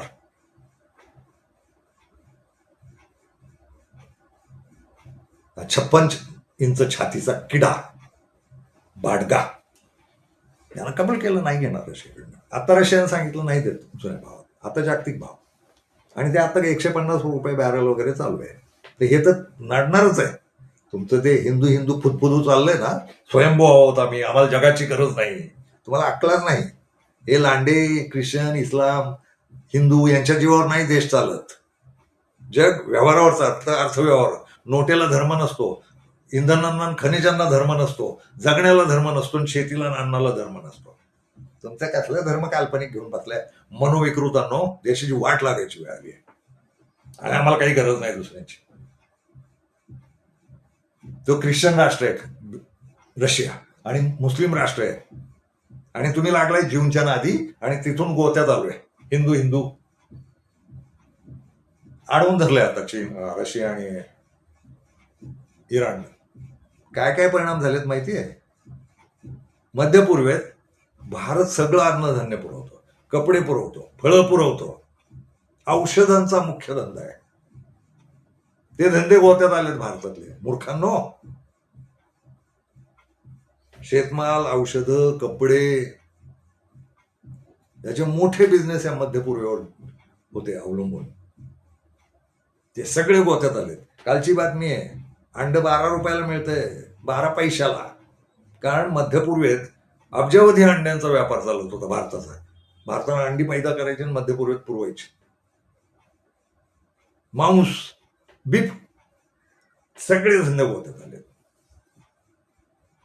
एका इस्रायलच्या एका मूर्खपणामुळं, त्यांच्या झायनिस्टपणामुळं आपलं जगावर राज्य असलं पाहिजे, आणि हा नादी लागलाय. देशाचं वाटोळं बिटोळं याला काही घेणं नाही. हा पण राष्ट्रद्रोहीच आहे. यातनं देश काय गोत्यात येणार आहे. हे युद्ध अजून 10 दिवस लांबतं ना, बोंबच बोंब आहे. 3 महिने लांबतं, आणखी बोंब आहे. 6 महिने लांबतं ना, भारत उद्ध्वस्त होईल. या युद्धाचे परिणाम भारताला भोगावे लागतील, कारण भारत आता कुठंच नाही. भारताचं कुणी मित्र नाही, आणि जे मित्र आहेत ना त्यांचे अतिशय ठासून टाकली आहे त्या इराणला, रशियाला आणि चीनला. आणि चीन आणि रशिया आपला व्यापार आहे, रशिया मित्र आहे वर्षानुवर्षाचा. हा या येड्यानं मैत्री तोडली या झायनिस्ट लॉबीसाठी. याची लैंगिक लफडी आणि आर्थिक लफडी आणि गुटख्याची लफडी, याच्यासाठी अख्ख्या देशाला बळी दिला याला. भारताला कुणी नाही. अमेरिका संपणार आहे, इस्रायल संपणार आहे, युरोप लुच्छच आहे. ते निघाला आता रशिया लॉबीकडं, आणि पुन्हा रशिया युरोपमध्येच येतं, तुर्कस्तान युरोपमध्येच येतं. राजकारण बदलतंय जगाचं, अर्थकारण बदलतंय जगाचं. यात भारताला कुठं आणून ठेवलं? भारताचं होणार काय? आणि सगळ्यात महत्वाचा मुद्दा, भारताला दरवर्षी अब्जावधी डॉलर्स आणून देतात तिथं गेलेले मजूर. कतारची लोकसंख्या 90 लाख आहे, त्यातले 20च लाख ओरिजिनल कतारी लोक आहेत. बाकी 70 लाख भारत, श्रीलंका, नेपाळ, पाकिस्तान, बांगलादेश या देशातले गेलेत, आणि भारतातलेच खूप लोक आहेत. आणि नुसते मजूर नाहीयेत दादा, नुसते मजूर नाहीये. तुम्ही तो गैरसमज काढा, नुसतेच मजूर जात आहेत म्हणून. मजूर जातातच ढिगानं, पण प्राध्यापक, डॉक्टर्स, वकील, अशा पद्धतीच्या अनेक व्यवसायांमध्ये तिथं लोक आहेत. दुकानदार आहेत मोठमोठे, हॉटेल चालवतात, खूप खूप प्रकारचे रोजगार आहेत. भारतीय लोकांचीच हे दुबई बिबई जे आहे ना, याच्यामध्ये दुकानं आहेत. मूल्यवान वस्तू, दागदागिने, सोनं नाणं, मसाल्याचे पदार्थ, किराणा मालाची दुकानं आहेत ब्राह्मणाची एका. हे लोक गोते देणार आहेत. त्यामुळे भारताला मिळणारा जो पैसा आहे तो थांबणार आहे. हे लोक जर परत आले, तिथं गुंतवून राहिलं तर ठीकच आहे. पण परत आले तर भारतात जो बेरोजगारीचा भडका उडेल त्याचं काय करणार? आधीच बेरोजगारी आहे आणि आत्ता नव्यानं ही जर झाली तर आणखी बेरोजगारी वाढेल. पैसा तर बंदच होईल. ते लोक जर देशात परत आले तर त्यांना जगवणार कसे आहात? काय उत्तर आहे तुमच्याकडे? कसलं हिंदू राष्ट्र करत बसलंय? मुस्लिम राष्ट्रात जाऊन तुमचे हिंदू काम करतात, तिथून पैसा घेऊन येतात. भारतीय म्हणतो आम्ही त्यांना. तुम्ही म्हणा, कुणी मित्र नाही आता भारताला जगात. आणि घाबरवत नाहीये मी, हे वास्तव आहे. जरा जगाचा अभ्यास करायला शिका. कोणाच्या तरी बाजूनं कोणीतरी लढाई करते तर त्यात कोण आपले आणि कोण परके असं शोधायचं नसतं. मूर्खांनो, आपल्यावर या युद्धाचे काय परिणाम होणार आहेत? आणि नुसती हरमुजची खाडी नाही, अशा 2-3 खाड्या आहेत, तिथं 2-3 समुद्र आहेत. तो रेड सी, लाल समुद्र आहे ना, त्याच्यावरही इराणनं दावा केला काल की इथून आम्ही काय हालचाली होऊ देणार नाही. अजून एक महत्वाचं सांगतो, यमन नावाचा देश आहे इराणच्या खाली. हा देश 3 महासागरांच्या मध्ये बसलाय. अटलांटिक, पॅसिफिक आणि हिंद महासागर. यातली जी प्रवासी वाहतूक आहे ना, याच्या मोक्याच्या जाकातनाक्यावर हा यमन नावाचा देश आहे. इथं हुती नावाची यंत्रणा आहे इराणची. तुम्ही ज्यांना अतिरेकी म्हणता ना, ते हम्मास अतिरेकी आहेत. ते त्यांच्या देशाचे स्वातंत्र्य सैनिक आहेत. तुम्ही इथं बसून ते लांडे आहेत म्हणून त्यांना अतिरेकी म्हणायचं. आणि हे शिकवलं कोणी तुम्हाला यांना अतिरेकी म्हणायला? तर तुमच्या झायोनिस्ट लॉबीनं. अमेरिका आणि युरोप आणि इस्रायलवाले जे बोलतील ना, तीच भाषा तुम्ही वापरणार. सद्दाम हुसेन हा अतिरेकीचा आहे, जगाचा शत्रू आहे वगैरे, हे तुमची जी भाषा आहे ना हिंदूंची, ती तुम्हाला दिली ज्यूंनी, अमेरिकन भांडवलांनी, ख्रिश्चन आणि ज्यूंनी मिळून प्रसार माध्यमांमधनं सांगितलेली भाषा तुम्ही वापरता हिंदूंनो. सद्दामला तुम्ही अतिरेकी म्हणाला. अफगाणिस्तानचं ते तालिबान तुम्हाला अतिरेकी वाटतं. तालिबानने इथं काही केलं नाही भारतात. ते इसिस वगैरे मात्र ते झायोनिस्टांचेच आहे. ते लांडे असून सुद्धा झायोनिस्टांचेच होते. तो ओसामा बिन लादेन आहे ना, हा झायोनिस्टांचाच कुत्रा होता. तो इंजिनियर होता, त्याच्या आजोबानं मक्क्याचं काही बांधकाम केलं वगैरे, पण त्याला अक्कल नाही आली. तो मूर्खच होता. अर्थात त्यानं ते ट्रम्प टॉवर, 2 काय व्यापारी टॉवर्स आहेत ते पाडलेले नव्हते. अमेरिकेला जेव्हा वाटलं ना की याला मारायचं आहे, तेव्हा ते स्वतः झायोनिस्ट ग्रुपनं ते टॉवर्स पाडले, वर्ल्ड ट्रेड सेंटर. आणि मग यालाही निपटला. कोणाला? ओसामा बिन लादेनला. ओसामा बिन लादेन हा नीचच होता. ते झायोनिस्टच आहेत इस्लाम मधले. तर आता ते हुती बसले. हिजबुल्ला नावाची यंत्रणा आहे, तिला भारतात अतिरेकी म्हटलं जातं. हिजबुल्ला अतिरेकी नाही, लेबनॉनचा ताबा घेतलाय इस्रायलनं कारण नसताना. एक तर पॅलेस्टाईन अख्खं लुटलंय, ताबा घेतलाय, विकृतपणे पोखरलंय सगळ्या पॅलेस्टाईनला, आणि विकृतपणे बसवलेलं राष्ट्र आहे ते. या हेतूच त्याचे वाईट होते, ते राष्ट्र निर्माण करण्याची. त्यात हिजबुल्ला लेबनॉन लुटायला निघाला इस्रायल, तर लेबनॉनच्या विरोधात, इस्रायलच्या विरोधात लढणारी हिजबुल्ला ही यंत्रणा आहे. हिजबुल्ला पण आता रोज हल्ला करतो याच्यावर, इस्रायलवर. आणि जर अमेरिका या हिंद महासागर, पॅसिफिक महासागर आणि अटलांटिक महासागर यांची जी प्रवासी वाहतूक होणार आहे, हुतीला जर इराणनं ऑर्डर काढली की येणाऱ्या सगळ्या बोटी उडवा, तर यमनचं राज्य आहे, त्यांच्या बोटी फिरतात, पाणबुड्या आहेत, छोट्या छोट्या पाणबुड्या हॉर्मुझच्या खाडीत पण आहेत इराणच्या, त्या फिरतायत. आणि यमनला जर सांगितलं हुतींना, तुम्ही परवानगी दिली इराणनं की या बोटी अडवा, तर जग मोठ्या आर्थिक संकटात राहणार. असा राडा जगभर चालू आहे. याचा भारतावर होणारा परिणाम म्हणजे बेरोजगारी प्रचंड वाढेल, महागाई प्रचंड वाढेल, इंधनावर जग चालतं, सगळ्या गोष्टींची महागाई वाढेल, शेतमालाला कचरा भाव येईल, फार कचरा भाव येईल. त्यामुळं भारतावर काय परिणाम होणार, तर फार वाईट परिणाम होणार या युद्धाचे. ते आपण सावध राहिलं पाहिजे. असलेले पैसे बचतीत ठेवा, उधळपट्टी करू नका, कशा अवांतर गोष्टींवर खर्च करू नका. युद्ध संपेपर्यंत, आणि युद्ध खरोखरच संपलंय हे कळेपर्यंत स्वतःचे पैसे वापरू नका जास्ती. माफक जगा, मोजकं जगा, मोजके पैसे खर्च करा, मूलभूत गरजांनाच पैसे वापरा, अवांतर पैसे खर्च करू नका, चैनी मौजी बंद करा. ते पर्यटन तुमचं त्या हॉटेलांमध्ये जाऊन खाणं वगैरे थांबवा, पैसे वाचवा. आणि ज्यांच्याकडे हरामाचे पैसे आहेत त्यांचं त्यांचं बघू दे, त्यांनाही महागाई होणारच आहे. पण जे कष्टकरी लोक आहेत त्यांनी पैसे वाचवायला शिकलं पाहिजे. हा एक धडा यातनं या युद्धातनं आपल्याला घ्यायचा आहे. आणि माझी स्वतःची इच्छा विचाराल तर मी 100% इराणच्या पाठीशी आहे. इराण जिंकलंच पाहिजे असं मला वाटतं. कारण गेली 600 वर्ष वसाहतवादाच्या नावाखाली या सगळ्या देशांनी, युरोपियन देशांनी आणि अमेरिकन यंत्रणांनी या जगाची फार वाट लावली, फारच वाट लावली. पहिली गोष्ट म्हणजे माणुसकी संपवली, अर्थव्यवस्था संपवली, माणसाला किंमत नाही ठेवली यांनी माणसांची. ही जी किडूक मिडूक घाणेडी झायोनिस्ट लॉबी आहे हिनं विकृतच चाळे केले. औषधं खोटी, सगळ्या यंत्रणा खोट्या, सगळं. तर मानवता जिवंत ठेवायची असेल तर इराण जिंकलं पाहिजे आत्ताच्या युद्धात, अशी माझी ठाम भूमिका आहे. मानवता पुन्हा एकदा पृथ्वीवर जन्माला आली पाहिजे असं वाटतं. हे अमेरिका, युरोप, इस्रायल वगैरे ही जी देश आहेत किंवा अरबस्थानातले जे पेट्रोल विकणारे देश आहेत ते सगळे नीच आहेत. कीड आहे जगाची, मानवतेची कीड आहे. ही संपायची असेल तर माझं स्वतःच इराणला, रशियाला आणि चीनला पाठिंबा आहे. अर्थात भारत सगळं वाहवत गेलाय असं नाही.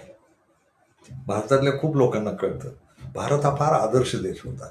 मूल्यव्यवस्थेच्या बाबतीत तर 14च्या आधी भारताला जगभर किंमत होती की भारत कोणाच्या नादी लागत नाही, कोणाशी पंगे घ्यायला जात नाही.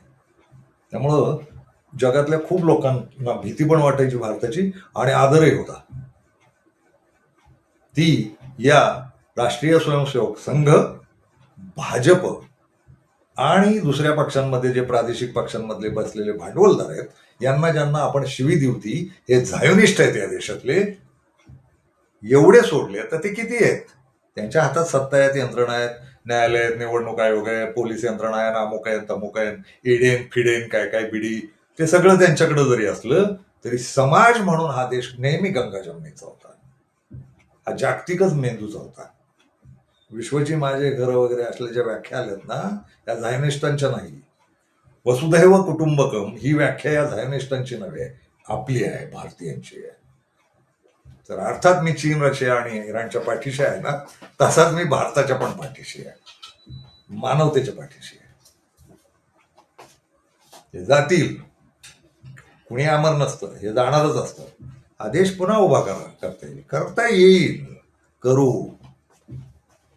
सगळा मानवतेच्या बाजूला नेऊ, कष्टाच्या बाजूला नेऊ, अर्थव्यवस्थेच्या सक्षम बाजूला नेऊ, उभा करू. फार अवघड नाही, हे जावे लागतील, फक्त करू. रशिया, चीन आणि इराणच्या बाजूनं का आहे त्याची कारणं सांगितली पाहिजेत. पहिली गोष्ट म्हणजे आत्ता जो उन्माद आणि उत्माद आणि अतिरेक जगात दिसतोय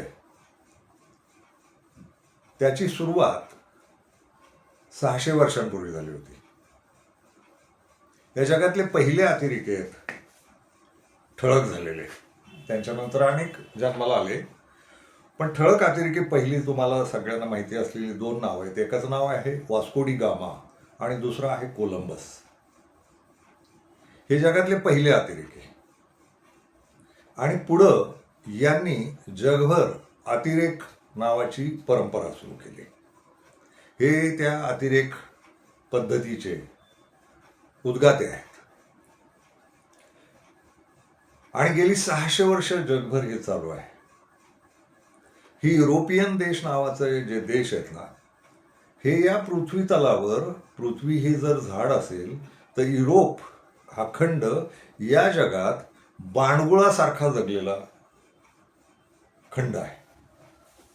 याच्या एकूण 600 वर्षातल्या कर्तृती बघा. हे कुठेही सामोपचारानं, समायोजनानं, समजुतीनं गेलेले नाहीत.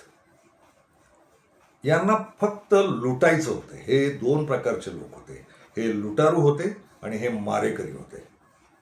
आणि यांना आपण कोणाला तरी लुटतो आहोत, कोणाला तरी मारतो आहोत याचं भान कधीच राहिलं नाही. हे विकृतच होते. यांचे 2च गुणधर्म आहेत, लुटणे आणि मारणे, मारून टाकणे. दयामाया नाही आणि केवळ क्रौर्य आणि केवळ हिंसा. आणि यांच्या लुटीचं ठिकाण राहिली ती आफ्रिका आणि आशिया खंड, अमेरिका. हेच Spain, Portugal, Italy, Germany, England, France, Hungary, हा जो देशांचा अतिरेकी देशांचा समूह आहे ना, हाच जगभर जाऊन लुटमारी करत राहिला, जगभर जाऊन वसाहती स्थापन करत राहिला, क्रौर्य करत राहिला, तिथली माणसं मारत राहिला, ते जे लोक आहेत त्यांना नष्ट करत राहिला. पुन्हा आम्हीच कसे आधुनिक आणि श्रेष्ठ आहोत आणि तुम्ही कसे नीच आहोत आहात याचा प्रचारही करत राहिला.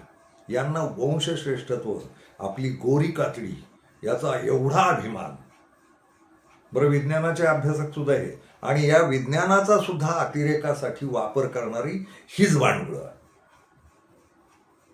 तर या 600 वर्षातली ही जगाची अर्थरचना ताब्यात ठेवणं, अर्थव्यवस्था ताब्यात ठेवणं, समाजव्यवस्था ताब्यात ठेवणं आणि राजकारण ताब्यात ठेवणं, हे करत आले.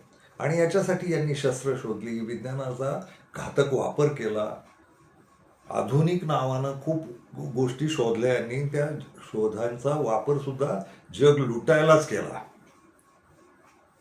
भारतात ब्रिटिशांनी धरणं बांधली आणि रेल्वे बांधले आणि रस्ते बांधले, ते त्यांच्या सोयीसाठी बांधले. लुटीचा माल इंग्लंडला नेता यावं म्हणून बांधले, इथं उपकार म्हणून बांधलेले नाहीत.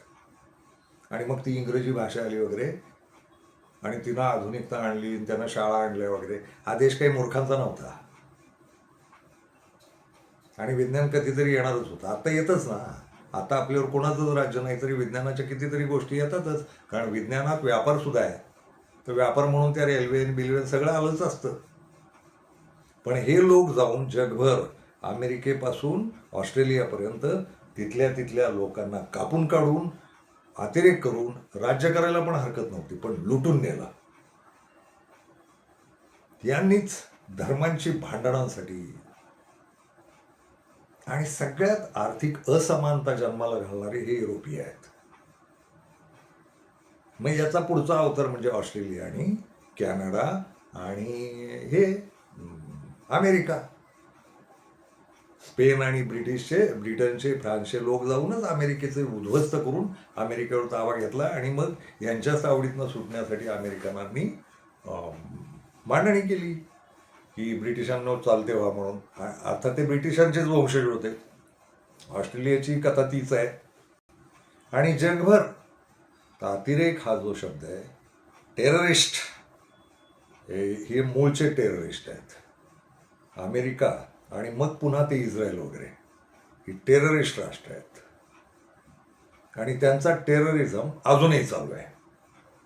त्यांनीच जगभर धार्मिक टेररिझम तयार केला, त्यांनी शस्त्र तयार केली, त्यांनीच मादक पदार्थांचे व्यापार तयार केले आणि जगावर सगळ्या देशांमध्ये राज्य केलं. माणसं मारणं, माणसांची तस्करी करणं, माणसांना गुलाम करणं, बलात्कार करणं, जाळपोळी करणं, शहराच्या शहरं उद्ध्वस्त करणं, हा त्यांचा नादाचा विकृत भाग आहे. आणि गेली 600 वर्ष अखंड चालू आहे. आणि अमेरिका गेली 100 वर्ष हा अतिरेक करत आहे. अमेरिका हे जगातलं आत्ताचं सर्वात जास्ती अतिरेकी राष्ट्र आहे. चलन व्यवस्था, खनिज व्यवस्था, शेती व्यवस्था, सगळ्या व्यवस्था, आणि केवळ एकच हेतू, लोकांचं लुटून आणायचं, लोकांना मारायचं आणि आपण सुखात राहायचं. आपल्या उंच इमारती, आपले रस्ते गुळगुळीत, आणि जग मागास राहिलं पाहिजे. जगाच्या खनिजांवर आपली मालकी असली पाहिजे. हा अमेरिका, युरोप आणि इस्रायल यांचा महत्त्वाचा खेळ आहे. अर्थव्यवस्था जगाची यांच्या ताब्यात आहे आणि अतिरेक अजूनही चालू आहे. गरिबांना मारणं. आफ्रिका हा खंड एवढा समृद्ध आहे खनिजांनी, आणि गरिबी टोकाची. हेच येशूचं नाव घेणार, जीजसचं नाव घेणार, जगभर धर्मांतर करत हिंडणार, जगभर यंत्रणा उभ्या करणार, करुणा बिरुणा सांगणार येशूची, अंमल नाही करणार. अणुबॉम्ब बनवणाऱ्यांना अक्कल पाहिजे की येशूच्या तत्वज्ञानात अणुबॉम्ब बसत नाही. त्यामुळं हे अतिरेकीच आहेत. येशूला उलटा सुळावर टांगून हे राज्य करतायत जगभर आणि अतिरेकी राज्य करतायत. मग इस्लामी दहशतवाद यांनी जन्माला घालायचा, हिंदू दहशतवादी यांनी जन्माला घालायचा, बौद्ध दहशतवादी यांनी जन्माला घालायचा. जगावर राज्य करायचं, जगाला लुटायचं, ओरबाडायचं, विकृतपणे ओरबाडायचं, विद्ध करायचं, खलास करायचं आणि आपण राज्य करायचं. आणि पुन्हा आपणच जंटलमन, आपणच आधुनिक. याला आधुनिकता नाही म्हणत. आधुनिकतेचं एकमेव लक्षण आहे मी जगेन आणि दुसऱ्यालाही जगवीन, दुसऱ्याला जगू देईन, म्हणजे जास्ती आधुनिकता. हे मागास आहेत, विकृत आहेत आणि हिंसक आहेत, क्रूर आहेत, नीच आहेत. हे 600 वर्ष चालू आहे. गेली 100 वर्ष अमेरिकेचं आणि युरोपचं मिळून चालू आहे. त्यांना जोडीला हे जीव झायोनिस्ट आले आणि यांनी सगळं जग ताब्यात घेतलंय. म्हणजे ख्रिश्चन झायोनिस्ट आहेत, इस्लामी झायोनिस्ट आहेत, बौद्ध झायोनिस्ट आहेत, मुस्लिम झायोनिस्ट आहेत, हिंदू झायोनिस्ट आहेत आणि झायोनिस्ट ज्यू झायोनिस्ट आहेतच. ही झायोनिस्ट नावाची जी गोष्ट आहे ती जातीय व्याख्या, धार्मिक व्याख्या नाहीये, तर ही एक विकृती आहे, ती अतिरेकी आहे. हिला लोकांना खलास करूनच आपण जगायचं असतं, एवढंच कळतं. पृथ्वीवर सगळ्यांना जगू द्यावं, शांतपणे आपापलं जगावं. आपले आपले देश आहेत, आपल्या आपल्या देशात उद्योगधंदे करावेत, शेत्यावाड्या कराव्यात, आपलं कष्ट करावेत आणि आपण ऊर्जित अवस्थेला जावं, याच्यावर यांचा विश्वास नाही. जगाला लुटावं, जगावर राज्य असावं, जगाच्या पृथ्वीच्या प्रत्येक कणावर आपलं राज्य असावं, तळात राज्य असावं, वरपर्यंत राज्य असावं, सगळं आपल्या ताब्यात असावं आणि आपण म्हणू तसंच घडावं आणि आपण ऐतं जगावं. या गोष्टीला आपण झायोनिस्ट असं म्हणू. त्या धर्मगुरू आले, राज्यकर्ते आले, सत्ताधीश आले, व्यापारी आले, दलाल आले.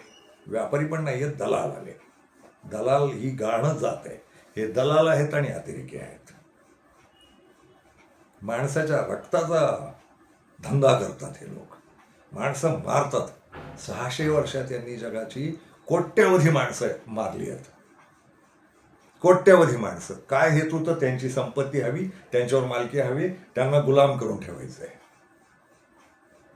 तर मला आता आशा दिसते की इराण ज्या पद्धतीचं आव्हान उभं करते अमेरिकेसमोर, अगदी इस्लामी राष्ट्रांसमोर, ख्रिश्चन राष्ट्रांसमोर, ज्यू राष्ट्रांसमोर आणि हिंदू राष्ट्रांसमोर सुद्धा, कारण ह्या झायोनिस्टांच्या अवलादी आपल्याकडं पण बसल्यात हिंदू अतिरेकी म्हणून. तर हा जगातला अतिरेक संपण्याचे एक चिन्ह मला दिसायला लागलंय. रशिया, अमेरिका, रशिया, इराण आणि चीनच्या युतीत हे चिन्ह फार महत्वाचं वाटते मला. हा आर्थिक अनाचार, जगावरची मालकी, महासत्ता होण्याची ढोंग, विज्ञानाचा गैरवापर, विज्ञानाचा क्रौर्यासाठी वापर, धंद्यांसाठी वापर, यांनी सगळ्या गोष्टींचे धंदे करून ठेवले. जगभर शिक्षणाचे धंदे काढले, विकृत धंदे आहेत. शिक्षण नावाची गोष्ट गायब आहे, ज्ञान नावाची गोष्ट गायब आहे. डिग्र्या वाटत हिंडायच्या, आरोग्याचं धंदे काढून ठेवलेत. सगळ्या क्षेत्रांची, शेतीची वाट लावली आहे, आरोग्याची वाट लावली आहे, शिक्षणाची वाट लावली आहे. कुठल्या तरी फालतू फॅशनी आणायच्या, कुठल्या तरी मेकअपच्या, निरर्थक वस्तूचे उत्पादक आहेत. काही आयुष्यात मूलभूत गरजांमध्ये न बसणारी वस्तू बनवायची आणि त्याचीच क्रेज करायची. मोबाईल पाहिजेच आहे तुमच्याकडं, आणखी महागडा मोबाईल पाहिजे, आणखी महागडा मोबाईल पाहिजे, आणखी डबडी पाहिजेत घरात, सोनं नाणं पाहिजे, अमुक पाहिजे, तमुक पाहिजे. अतिरिक्त ज्या आयुष्याला गरज नाही ज्या गरजा गोष्टींची, त्याचे व्यापार मात्र करायचे, ते लादायचे, शस्त्रास्त्र बनवायची, त्यात संशोधनं करत राहायची, पुन्हा माणसं मारण्यासाठी. हा अतिरेक आहे. या धर्म भरडले त्यांनी, धर्मांच्या मूळ वाटी लावून टाकल्या, सगळ्या धर्मांच्या. परवा मी हिंदुत्व किती गोड आहे त्याच्यावर बोललो होतो. हिंदू म्हणजे किती गोड आहे ते बोललो होतो. या मूर्खांना ते माहितीच नाही आहे. आपण हिंदू म्हणजे काय, हिंदुत्व म्हणजे काय, इस्लाम म्हणजे काय, ख्रिश्चनिटी म्हणजे काय, काही माहीत नाही. भरकटले, त्याचा अतिरेक करून ठेवलाय, धर्मांचा अतिरेक केलाय. जातवाद आहेत, देवळं बांधतात, मशिदी बांधतात, चर्चेस बांधतात, धर्मांवर खर्च करतात. निरर्थक गोष्ट आहे.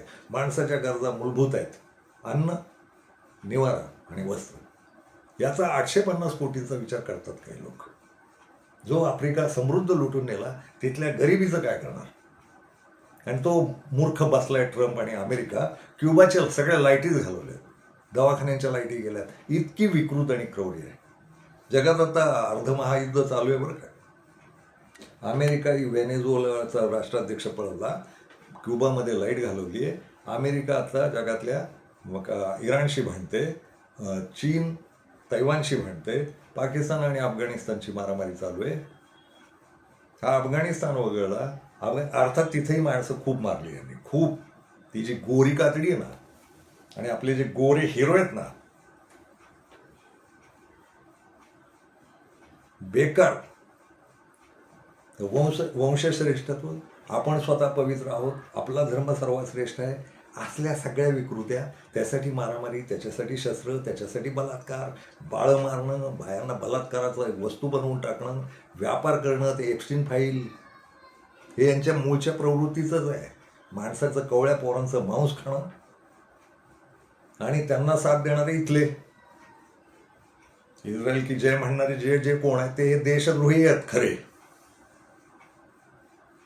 ही वर्ल्ड ऑर्डर, हा जगात बदल होण्याची शक्यता आहे. अर्थात मला खात्री नाही वाटत इराण आणि चीन आणि रशियाच्या ताब्यात जग आलं तर हे पण मातणार नाही, तुटणार नाही, माजणार नाही. पण सध्या आशा आहे, कारण गेल्या 600 वर्षांचा ना आर्थिक, सामाजिक, राजकीय, लैंगिक, वैज्ञानिक अतिरेक खूप झालाय. आणि ही किळसवाणी गोष्ट आहे. हे जग शांत जगलं पाहिजे. जन्माला आलेल्या प्रत्येक माणसाला स्वतःच्या कष्टावर जगायची सोय असली पाहिजे. ही सोय बंद केली आहे. हे माणसांचा व्यापार करतात, माणसांना गुलाम करतात, माणसांना मारतात, माणसं माणसांना मारतात. याचं हे अतिरेक आहे. 600 वर्ष चालू आहे. गेली 100 वर्ष तो अमेरिका करते आणि 48 पासून तो इस्रायल करते. तर हे जर नष्ट झाले, नेस्तनाबूत झाले ना, तर मला हवं आहे नवा बदल होणं जगात गरजेचं आहे. ही जी अर्थव्यवस्था आहे ना, ही बदलणं गरजेचं आहे. ही समाज व्यवस्था पण बदलणं गरजेचं आहे. राजकीय व्यवस्था जगभरच्या बदलणं गरजेचं आहे. करुणेच्या आणि मायेच्या राजकीय व्यवस्था आल्या पाहिजेत. आणि जगातले धर्म नष्ट झाले पाहिजेत. आता या धर्मांची खरंच गरज नाही. 4500 वर्षाचा अनुभव आहे. धर्मांची गरज नाही, कधीच उपयोगी आलेले नाहीत. कुठल्याही धर्मानं कधीही रोजगार दिलेला नाही, कारखाने काढलेले नाहीत, उद्योग काढलेले नाहीत, नाही काही केलं. आपल्या धर्मांच्या लोकांना रोजगार देण्याची व्यवस्था धर्म करतच नाही. कारखाने काढले, शाळा काढल्या, विज्ञानाच्या शाळा काढल्या, आधुनिकतेच्या शाळा काढल्या. शेतीच्या शाळा कुठलाही धर्म चालवत नाही. आणि शेती तर मूलभूत आहे, कारागिरी मूलभूत आहे. माणसं आपल्या आपल्या कारागिरांनी शेती शिकले त्या जगातले. कुठलाही धर्म जबाबदारी घेत नाही, स्वतःतल्या गरिबांना, उद्योगांना पैसे देत नाही. त्यामुळे धर्म ही निरर्थक आणि फालतू चिकटलेली गोष्ट आहे, बाणगुळ गोष्ट आहे, आणि विकृत बाणगुळ. जशी हे 600 वर्ष युरोपियन, अमेरिकन्स, इस्रायली हे विकृत बाणगुळ म्हणून या जगावर शोषण करतायत जगाचं, तसंच हे धर्म आणि जाती सुद्धा आहे, देव सुद्धा आहेत. हे काढून टाकले पाहिजेत. आणि भ्रष्टाचार सुद्धा यांच्यामुळे चालू आहे. भ्रष्टाचार यांच्या दृष्टीनं अधिकृतच आहे. भ्रष्टाचारी सुद्धा अतिरेकीच आहेत. दुसऱ्याचे पैसे, स्वतःच्या दुसऱ्याचं काम करून देण्यासाठी जे पैसे घेणं, आणि सारखं बुभुक्षिसासारखं, भिकाऱ्यासारखं पैसे मागत राहणं, आणि जितकं वरचं पद तितकं भीक, भ्रष्टाचार जास्ती. तर ही अतिरेक आहेत. या अतिरेकात काही बदल होईल. इराण आणि इस्रायल युद्धामुळं, अमेरिकन युद्धामुळं. अमेरिका नेस्तनाबूत होईल, त्याचं राष्ट्र म्हणून अस्तित्व राहील. इस्रायल नेस्तनाबूत झालं पाहिजे. आणि हे जे आखाती देश आहेत, डॉलर्सवर माजलेले, पेट्रोलवर माजलेले, हे जागेवर आले पाहिजे. त्या इराणच्या युद्धानं दुबई बिबई यांचा बाजारभाव संपवला. यांचे धंदे काय, तर अक्षरशः फालतू बाजारू धंदे यांचे. दुबई मिळेल, शांतता मिळेल, सोनं विकत घ्या, राहा इथं. वाळवंटात जाऊन सिमेंटच्या इमारतींमध्ये पर्यटन करायला जातात बावळट. आणि दुबईला जाऊन आलो. भारतातही खूप किडे आहेत, आमच्या मित्रांपैकीच असतात. दुबईला जाऊन शॉपिंग करून यायचं. शॉपिंग काय दुबईला नवीन मिळतं, काय मिळतं? गांडीच्या चड्ड्या नव्या मिळतात, वेगळ्या असतात. छापराट कुठले? सिंगापूरला जाऊ बाजाराला. कसला धंदा आहे? तर हा जो अतिरेक आहे ना पैशाचा, हरामखोरीचा, दुबईला बाजाराला जाऊ, सिंगापूरला बाजाराला जाऊ, असले विकृती आहेत. बँकॉकला जाऊ, तिथं बाया. तर ही विकृती संपवायची असेल ना जगातली, तर इराण रशिया आणि चीन यांची युती होणं आणि यानं जगाला शिस्तीत आणणं हे मला जास्ती आवश्यक वाटतं. चीन त्यातला महत्त्वाचा होतो. एक जाताना संदर्भ द्यायचा आहे. हे भारत कशात अडला? 80 साली भारत आणि चीन एकाच पातळीवर होते. चीन का पुढे गेला त्याचं आणखी एक कारण आहे. अनेक कारण आहे. त्यांनी प्रत्येक माणसाला रोजगार दिला, प्रत्येक माणसाला सन्मान दिला, प्रत्येक माणसाला पैसा पुरवला. जे भारतातही ताकद होती ते तसं झालं नाही. भारतातल्या माणसाला माणूस म्हणून सन्मान नाही, प्रत्येकाला ताकद देणं नाही, उभं करणं नाही, रोजगार देणं नाही. पण अजून एक मुद्दा आहे. चीनमधले 90% लोक कुठल्याही धर्माचे नाहीत. त्यांनी धर्म दिला फाट्यावर मारून, धर्म काढून टाकला आणि श्रमाला महत्त्व दिलं, कष्टाला महत्त्व दिलं आणि देश उभा करायला सगळा देश उभा राहिला. भारतात सगळे लोक धर्मांनी जातींनी बाटलेले आहेत. देव, कर्मकांड, बुवाबाजा, काय काय काय काय काय काय स्वतःचे प्रश्न सोडवायला कुठल्या मूर्खाकडे जाऊन बसतात आणि ते मूर्ख कुठली तरी जुनीच उत्तरं देतात किंवा मूर्ख उत्तरं देतात. तर परवा ते एक बुवा म्हणाला की मी अनेक सूर्यांच्या मागं जाऊन आलो वगैरे असल्या नायक आणि त्यांना भक्त असतात. ते ही अतिरेकीच आहेत. त्या युद्धानं या जगातला अतिरेक संपेल, टेररिस्ट संपतील अशी शक्यता वाटते. म्हणून मी पाठिंबा देतोय. यांच्यामुळं नवे टेररिस्ट जन्माला येणार नाही याची शाश्वती मला आज नाही देता येत. त्याला 10-5 वर्ष जाऊ द्यावे लागतील. पण टेररिस्टांचा जो 600 वर्षांचा पगडा या देशात, जगावर, पृथ्वीवर, तो नष्ट होण्याची शक्यता निर्माण झाली आहे. म्हणून मी आशेला लागून आणि हा सगळा प्रवास मानवतेकडे जाईल या आशेला लागून यांना पाठिंबा देतोय. धन्यवाद.